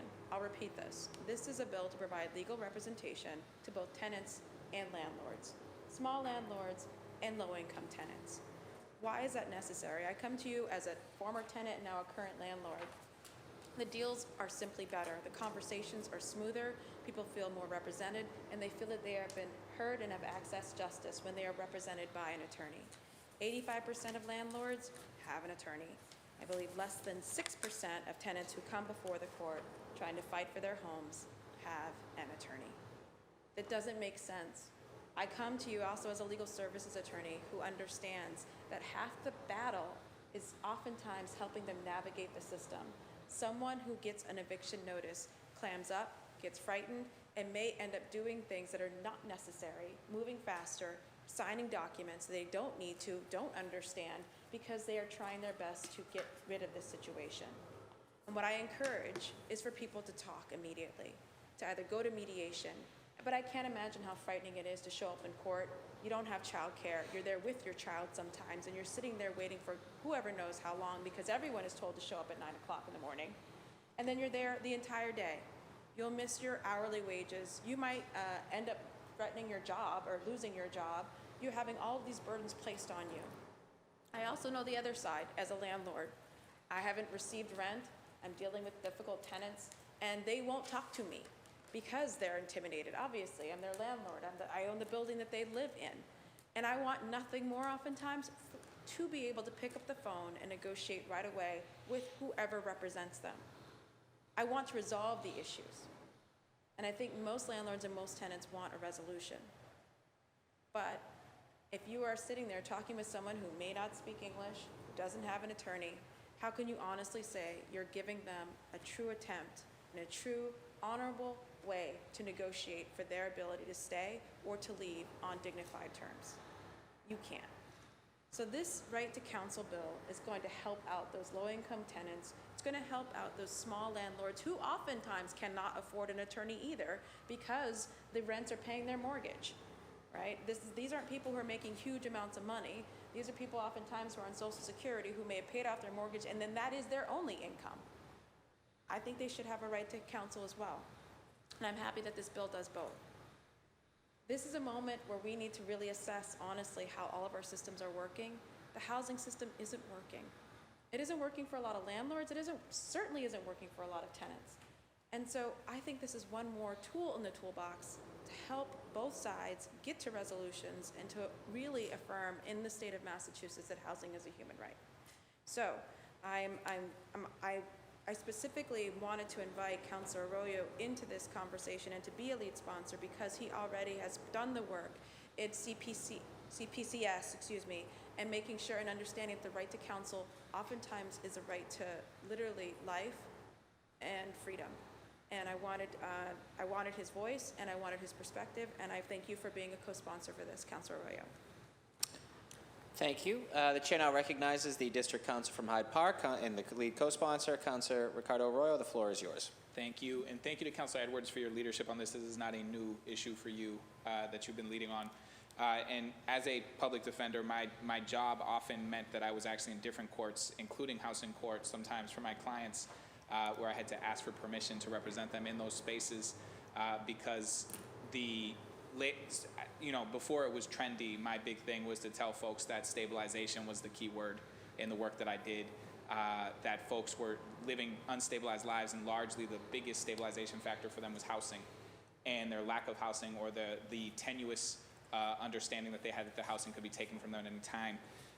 This right to counsel for eviction proceedings, for housing rights, most folks do not know their housing rights. Most folks are actively Googling or trying to figure out in some format where you're like pro-saying your housing advocacy, and the system's not built for that. The system's not built to treat people who are pro-se respectfully. It's not built to their benefit. It's not built for folks who don't understand the system. There is no doubt in my mind that if we had counsel or right to counsel for housing rights and for folks going through eviction proceedings, we would see very different outcomes, and we would also see a very different approach from landlords and from folks who use this maliciously. And to give you a sense of that, in my district this last year, we had Beacon Properties, which is Georgetown, it's better known as Georgetown Homes, where they issued hundreds of eviction notices specifically for the purpose of scaring the residents into applying for, at the time, rental relief programming. I believe they've then rescinded all of that. However, because eviction proceedings are forever on somebody's record, all of them carry that black mark.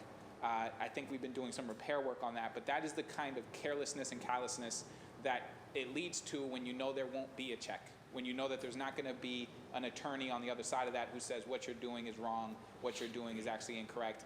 And unfortunately, for many folks who find themselves in these situations, they do not have the resources or the ability to hire private attorneys to go to folks for counsel.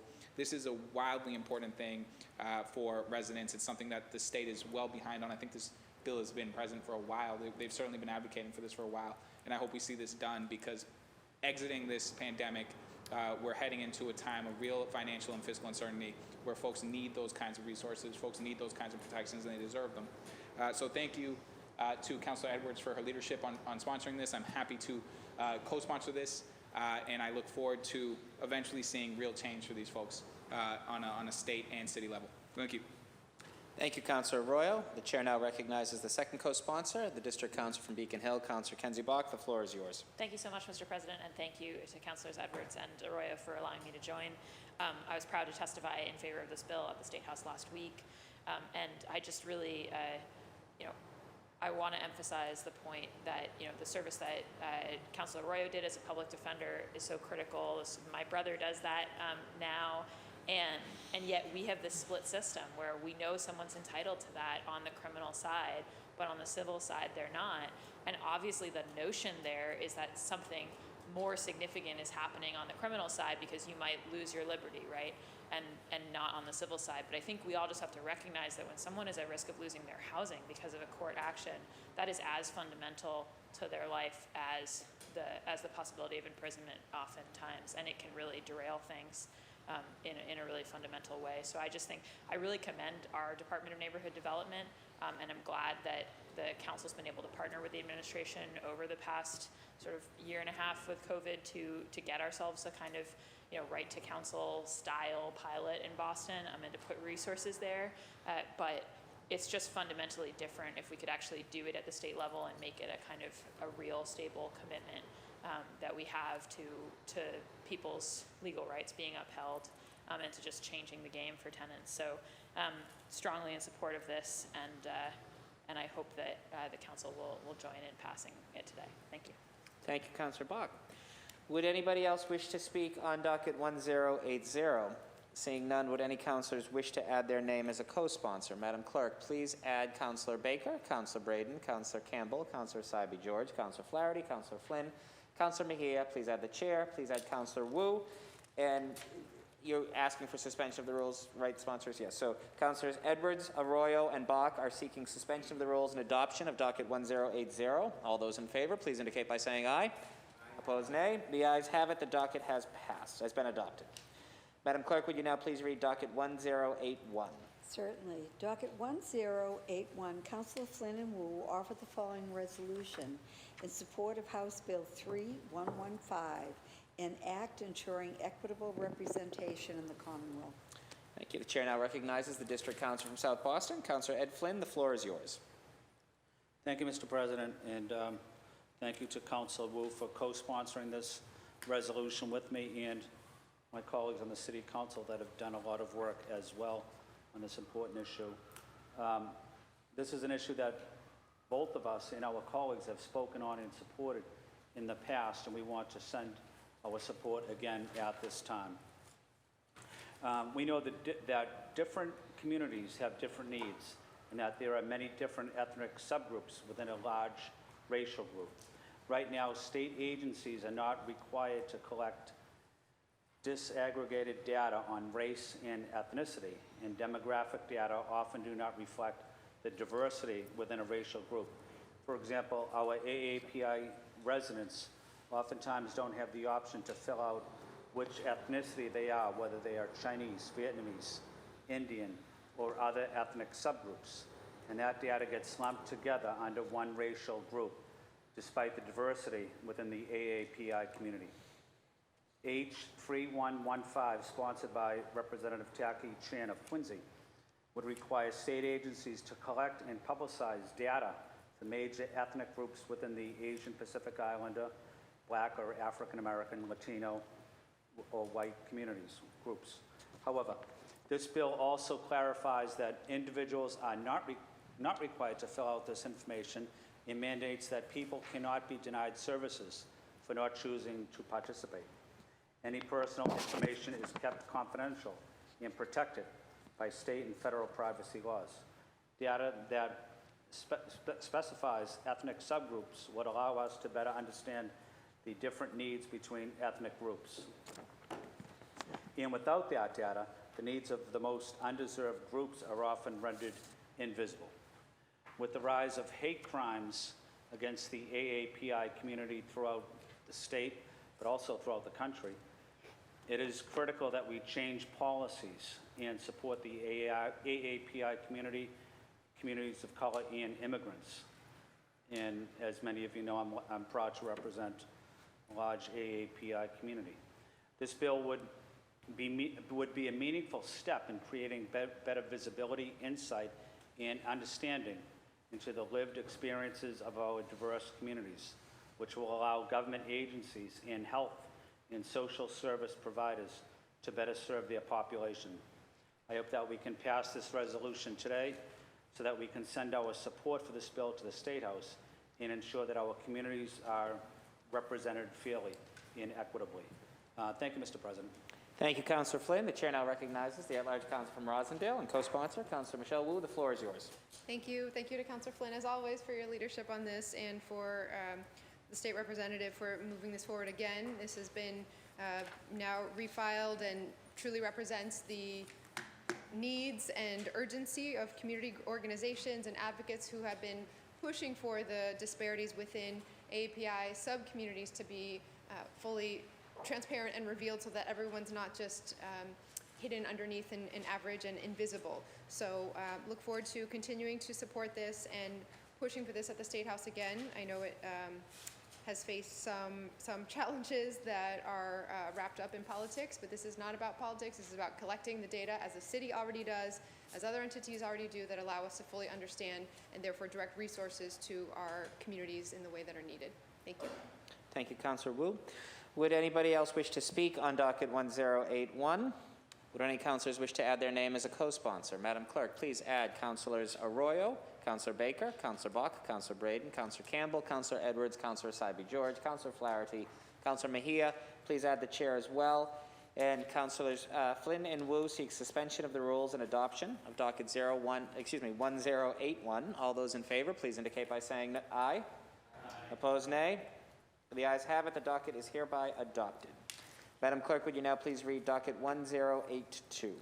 Docket 1082, Councillor Mejia offered the following resolution recognizing October as Dyslexia Awareness Month in the city of Boston. Thank you, Madam Clerk. The chair recognizes the at-large council from Dorchester, Councillor Julia Mejia. The floor is yours. Thank you, Mr. President. We passed this resolution last year to bring awareness to people experiencing dyslexia, and we're happy to be refiling this resolution again this year.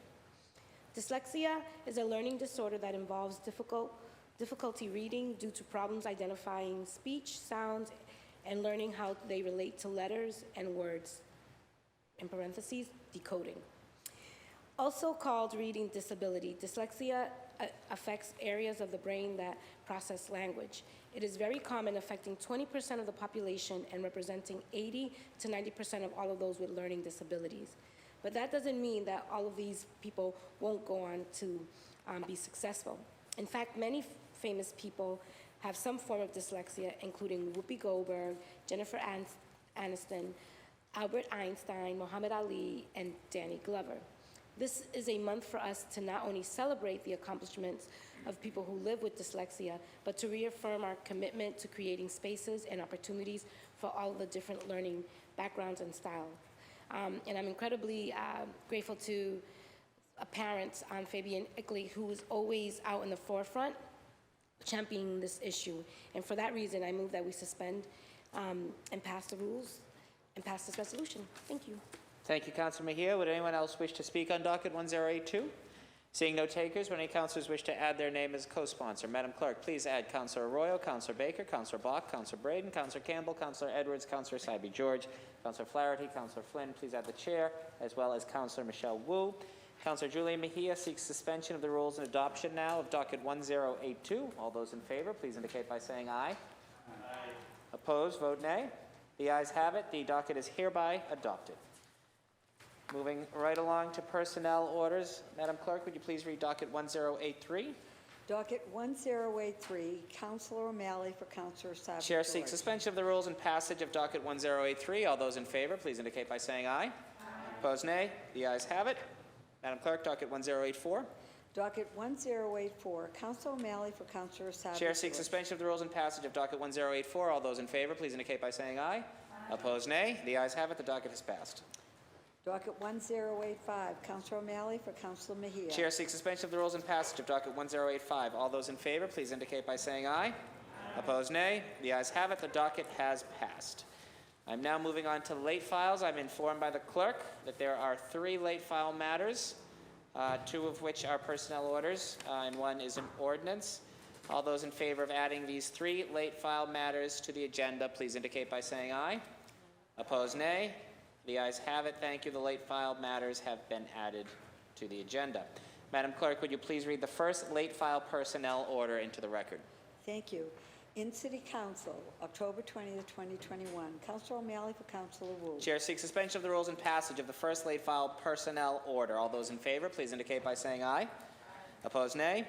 The ayes have it. The first late file personnel order has passed. Madam Clerk, now please read the second late file personnel order.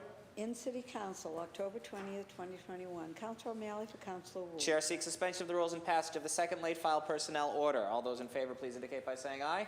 Opposed, nay. The ayes have it. The second late file personnel order has passed. Madam Clerk, would you now please read the third late file matter?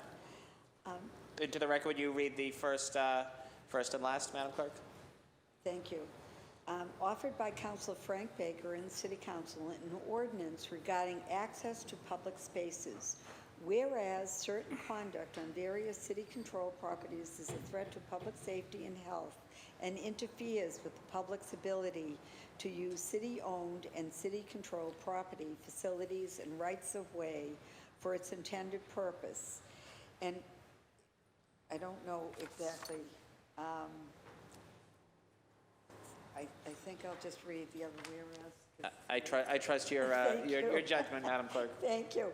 And whereas the immediate protection of the public peace, health, and safety is required and is in the city's best interest to ensure that its public areas are clean, remain sanitary and accessible, and to promote the public health and safety by ensuring the public areas remain readily accessible for their intended use, and therefore should have a committee hearing.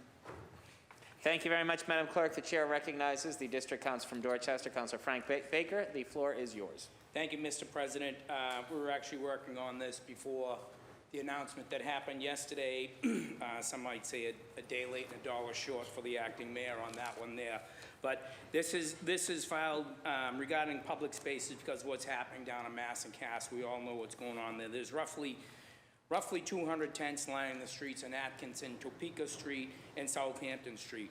We've got a mental health and a substance use crisis on our hands, and we need to do everything that we possibly can to help the city and the people that are on the street down there.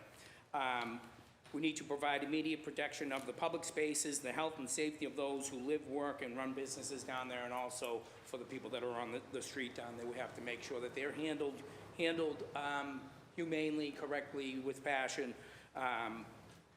And also one of the things that's going on there, our city workers that are going on, our public health professionals, our firefighters, our public works people are coming back sick from just going into Topeka and Atkinson Street. It's about time we need to do something here. We cannot have the tents impending on public access, and we will not get anyone help if we're allowed to stay in the tents. We need to get them inside and evaluate them and to figure out what services they need and how we take care of them.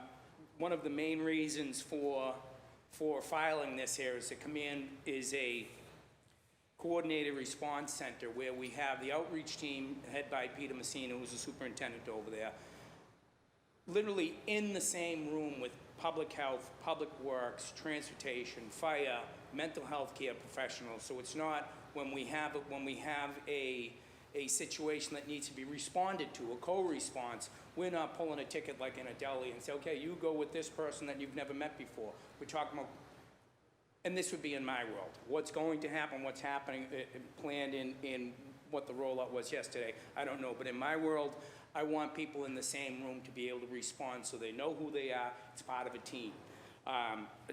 That, I think, is the most important, is one of the most important pieces of this. And again, looking to have a hearing that we can hammer something out that everybody's comfortable with. I'm not wed to the language in this right here. It's based on LA and Seattle, and they're a couple years ahead of us in this problem. So I thank you for your time, and you know, however this goes into committee, we need to have this discussion down here. In District 3, we've seeded multiple parks to people living in them. The park that I grew up, the one park that's in my neighborhood that I grew up in, actually met my wife in, has got 4 individuals living there using the back corner as their toilet, and you know, public urination right in the middle on Dot Ave. Basically, every day you drive by, you see it. It's time for us to start being able to deal with this. If it's a co-response, we need to bulk up the outreach team. Maybe that means taking money from the gang unit, from the drug squad, whatever it is. But we should be using this unit here that documents and is able to work with public health to be able to get responses for the people that are on the street. A lot of times it's in that co-response with a person that's on the street, if they're going into detox or if they're able to get someplace, it's in that response, either the public health professional or the police officer driving them. We have assets like the Shattuck, we have assets like Nashua Street. We have a huge problem. There's not enough Section 12 beds, which are the mental health beds. Let's start involving the state on this and say, when are we repurposing these empty buildings that we have laying around? So sorry if I rambled on a little bit there, Mr. President. It's something that's every day wake up with, or go to sleep with, and I don't see it getting any better unless we take some real drastic steps on this. Thank you. Thank you very much, Councillor Baker. The chair recognizes the District Council from South Boston, Councillor Ed Flynn. The floor is yours. Thank you, Mr. President. Please add my name, Mr. President, and just want to highlight that I had the opportunity to visit that area with Councilor Baker and Council Flaherty and Congressman Lynch on Sunday, and Steve Tompkins, the sheriff, and we had the opportunity to walk around in early Sunday morning, and we saw the pain, the misery, the hopelessness, not only the homelessness, the hopelessness. And so we need to make sure that we provide those suffering from substance use issues, you know, the correct medical, the correct drug treatment programs, but also to decentralize the many services that are impacting that area. I represent a portion of that area with Councilor Baker and Mayor Janey as well. My area is more towards Andrew Square and then outside of the South End Library. But just want to thank Councilor Baker and Councilor Flaherty. We were also joined on Sunday by Representative David Beal from South Boston. But thank you, Mr. President, and thank you to Councilor Baker. Thank you. And would you like your name added to the... Yes, Mr. President. Madam Clerk, please add Councillor Ed Flynn's name to the late file matter. And the chair now recognizes the at-large council from South Boston, Councillor Michael Flaherty. The floor is yours. Thank you, Mr. President. I appreciate the leadership of the lead sponsor, and through the chair to the maker. And again, we have a fiduciary responsibility to the residents and the taxpayers. I've been approached by a number of folks, not only the residents, but also the businesses, in terms of the abatement process.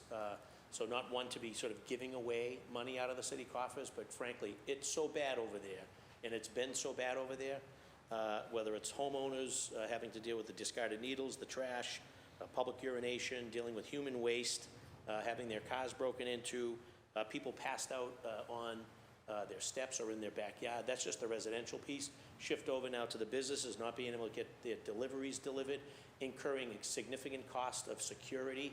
In addition, having issues with their employees, not being able to get to or from their business and/or afraid to go to the parking lot, et cetera. So a number of folks have approached to see what they can do, maybe through the chair to the maker, that potentially could be a part of this discussion, because I think he's sort of headed in the right direction.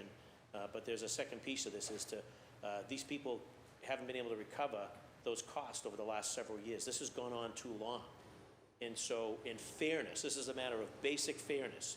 If you're a resident living over there, if you're a business owner over there, then we, the city, we have a responsibility to abate that property, the value of your property, your quiet use and enjoyment of that property, if we, the city, has turned a blind eye to what's been going on over there. And those are the facts.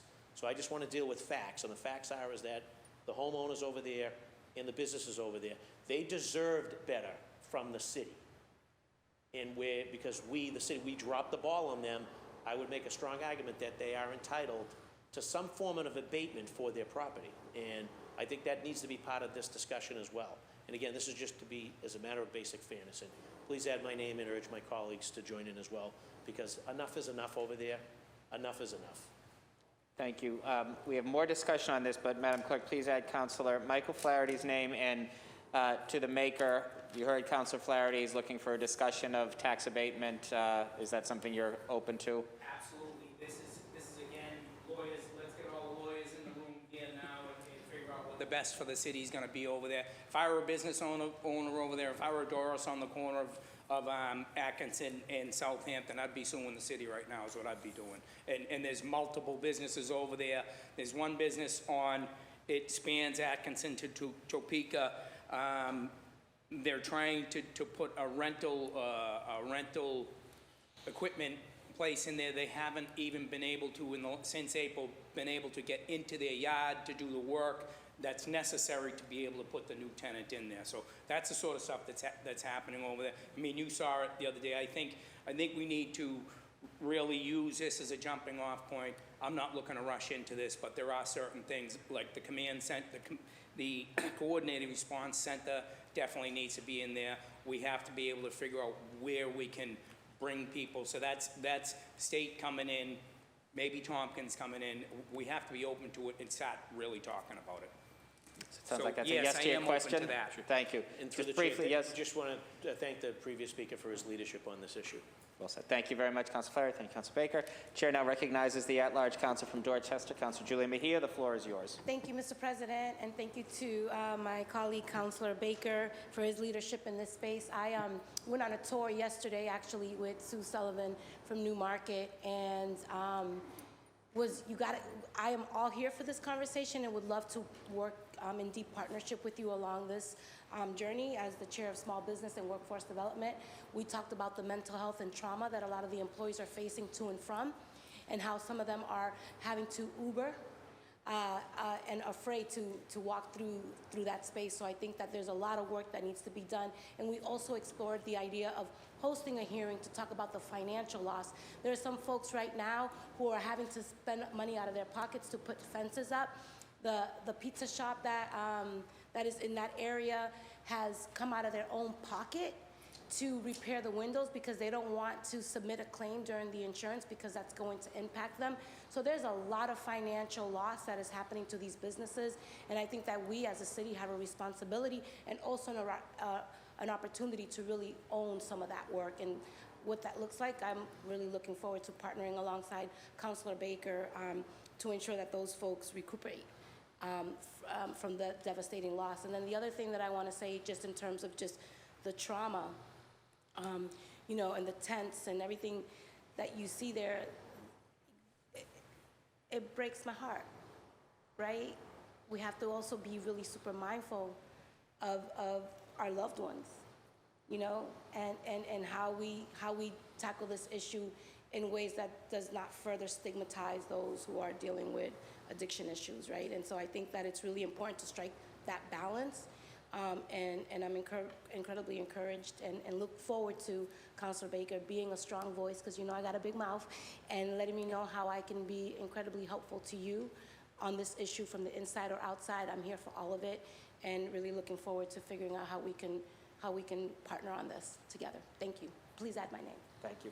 Madam Clerk, please add Councilor Julia Mejia as a co-sponsor to this late file matter. The chair now recognizes the District Council from East Boston. Councilor Lydia Edwards, the floor is yours. Thank you very much, and I really do hear the sense of urgency from Councilor Baker and many people who have been talking about this particular issue in this particular location for years. And I think you've been equally critical of the acting mayor as well as our previous mayor on that particular issue, and I want to say that he's been consistent. This is not for or against any particular individual. Councilor Baker, his heart is in this and in this area specifically. I will say, because of the inaction of the series of mayors and because of our inability as a city to really tackle this, we're seeing this problem not just be concentrated at Mass and Cass. In the North End, we also have an encampment as well of folks who are growing, and we're seeing additional folks in East Boston. And so it is becoming a city-wide issue. And I think the sense of urgency is real, and I really appreciate bringing that conversation here. I'm concerned, not because, and I appreciate you also saying you're not wedded to this language, because I do think we need to have a conversation. I don't want to be criminalizing being poor and homeless and having what's with you be outside on public property. I don't want that to be seen as a criminal thing. I don't want people to be punished for that's all they got and they put it where all they have, which may be the bench. I do have empathy and sympathy for someone who is dealing with that issue. I also want to be clear that just removing their things isn't removing the problem. We know that. We know that just removing, if they're gone for the day or if they're away from that, just removing the tents and the property and so on and so forth, it will come back. Other people could come there. And so this is a beginning of the conversation, as you said, Councilor Baker, because at the end of the day, you can remove all this stuff all you want. People will just keep coming back. Moreover, my biggest concern is that we're going to create kind of border towns. We're going to remove, and keep pushing to the edge between, Boston and Revere, between Boston and Milton, or that no man's land where both cities can say, not my problem, because we just move their stuff. And so I'm really concerned about how this removal is really going to be helping to deal with the root cause, which is mental health and addiction. Without a doubt, Councilor Baker, these things need to be removed. That is not what I am saying, that they shouldn't be. But I want to make sure that we're not doing so in a way that is literally just moving the problem throughout our neighborhoods. And since I live on one of those border neighborhoods of East Boston, many of you do too, live in border neighborhoods that border other cities, we want to make sure we're just not moving this out of parts of our cities for other parts to be burdened with. I also just wanted to say, I think that there is a trauma, and I appreciate Councilor Mejia bringing up the trauma of not only those having to go to work and work through that. We had somebody decide with mental health issues in East Boston, he walked pretty long distance, naked as a jaybird, and down past all the way to the T and in front of children and by our playground and so on and so forth. There's residual traumas as well. There are things children don't understand what they're seeing, why it's happening, and that is also impactful on us as well. So I think this is a protective measure, but it needs to be done in a way that doesn't punish people for just being poor and sick, and doesn't just push the problem out of my neighborhood or into other neighborhoods as well. I think this is a good conversation. It's more than timely. You're right, Councilor Baker. It needs to happen. And I look forward to really making sure we strike that perfect balance. Thank you. Thank you. Would you like your name added, Councilor? Yes. Madam Clerk, please add Councilor Lydia Edwards as a co-sponsor. The chair recognizes the District Council from Hyde Park. Councilor Ricardo Arroyo, the floor is yours. Thank you, Mr. Chair. Thank you, Frank, for introducing this. As probably I think, I can't speak for certain because I haven't polled the room, but I think I'm the only person who has actually represented anyone who has lived on the mile and who has existed in that space. And the last time that this happened, last time that there was sort of Operation Clean Sweep, which I abhorred the name, I abhorred the contents of it. Folks lost medical records, they lost their IDs, they lost the things that we require for the next steps of them getting better.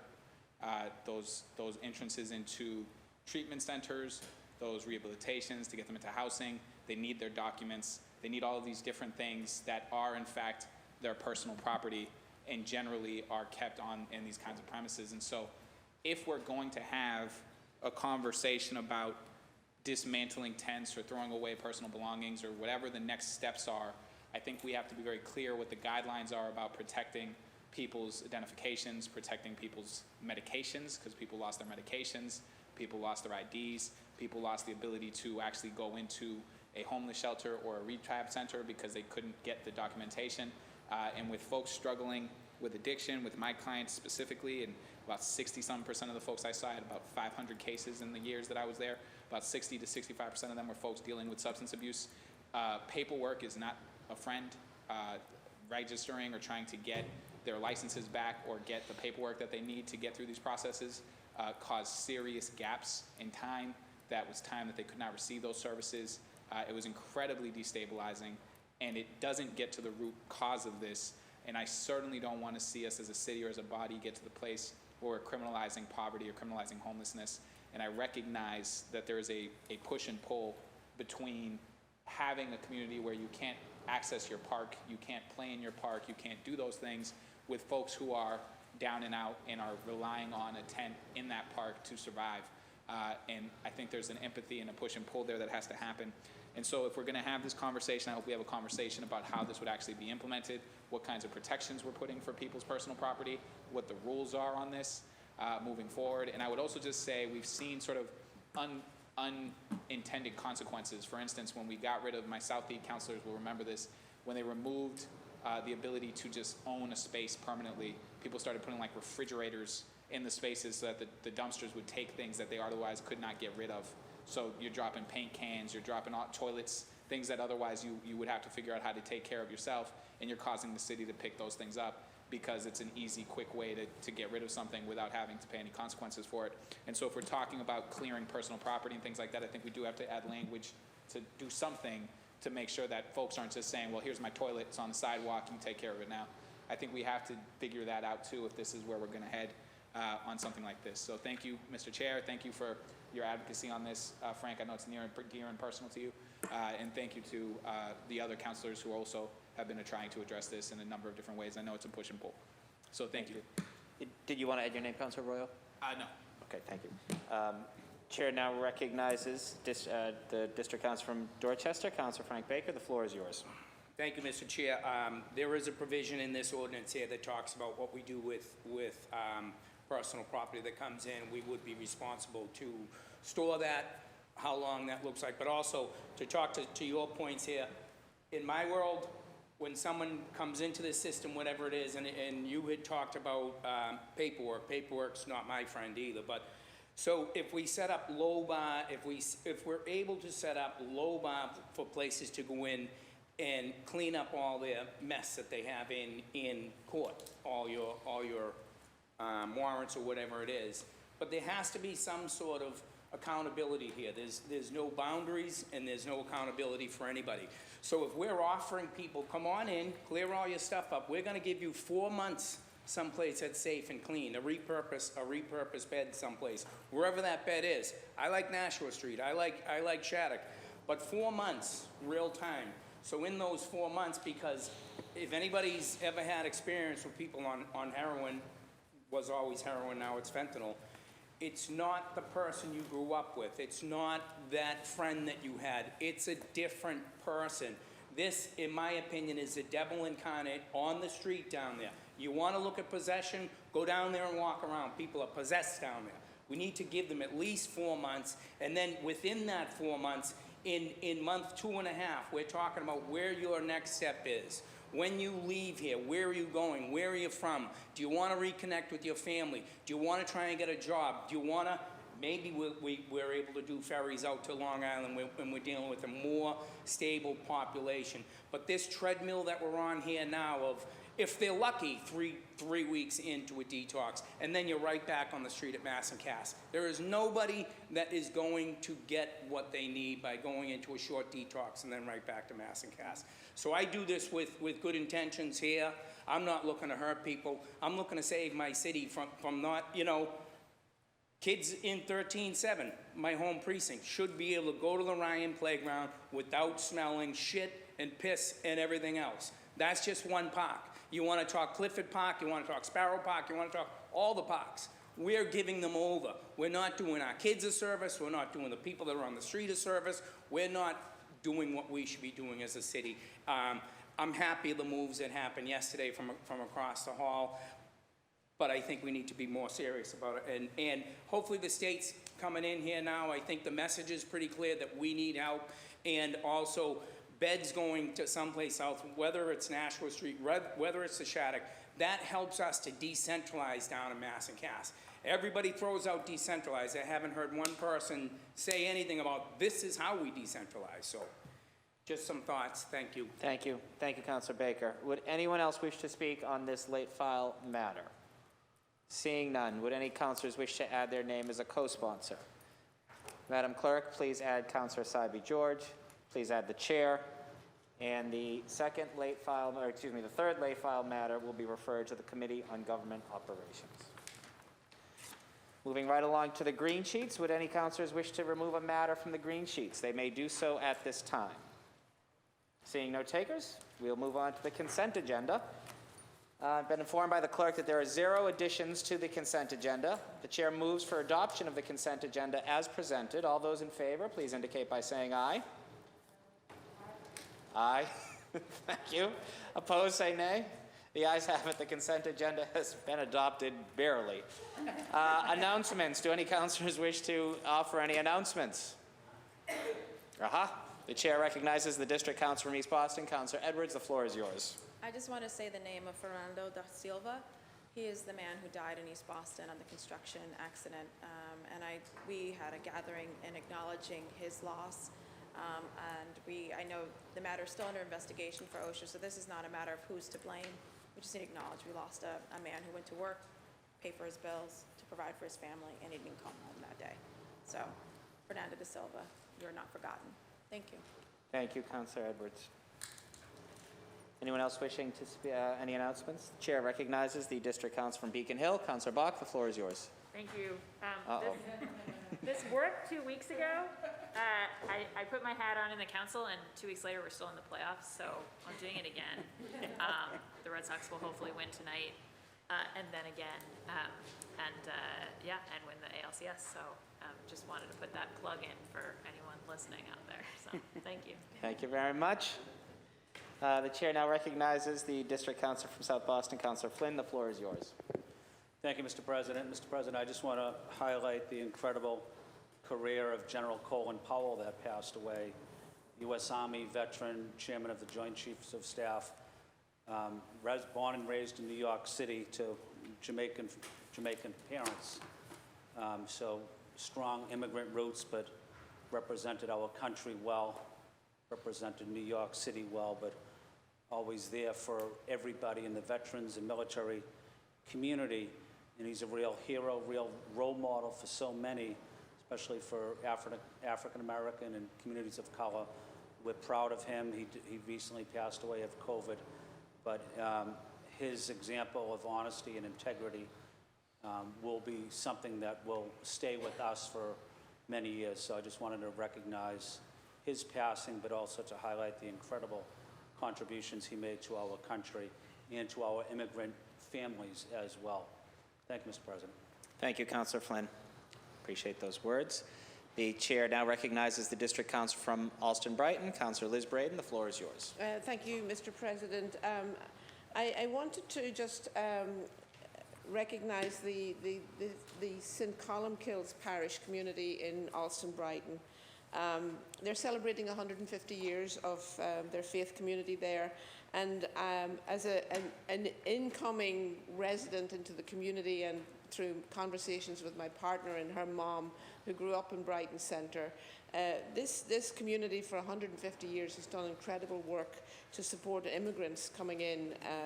Way back when, before we had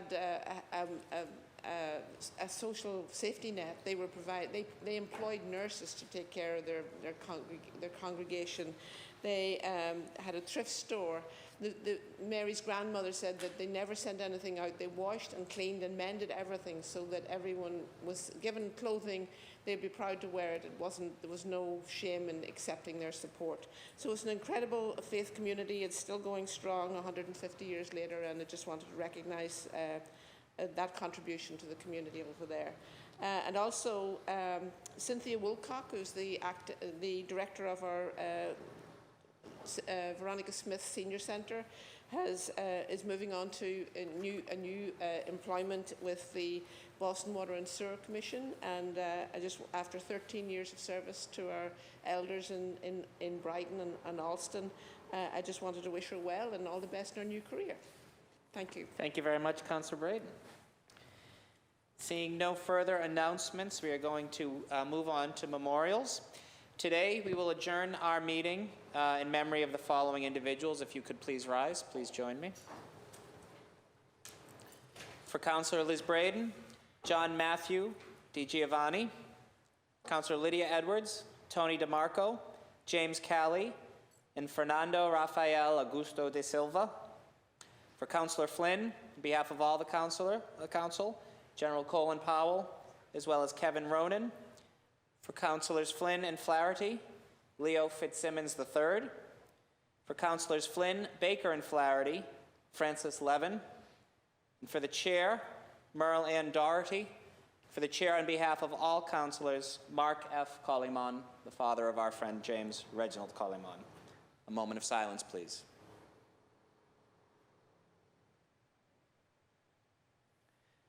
Chair moves that when the Council adjourns today, it does so in memory of the aforementioned individuals. We are scheduled to meet again in the Ionella Chamber next Wednesday, October 27th at 12 noon. All those in favor of adjournment, please indicate by saying aye. Aye. Opposed, nay. Council is hereby adjourned.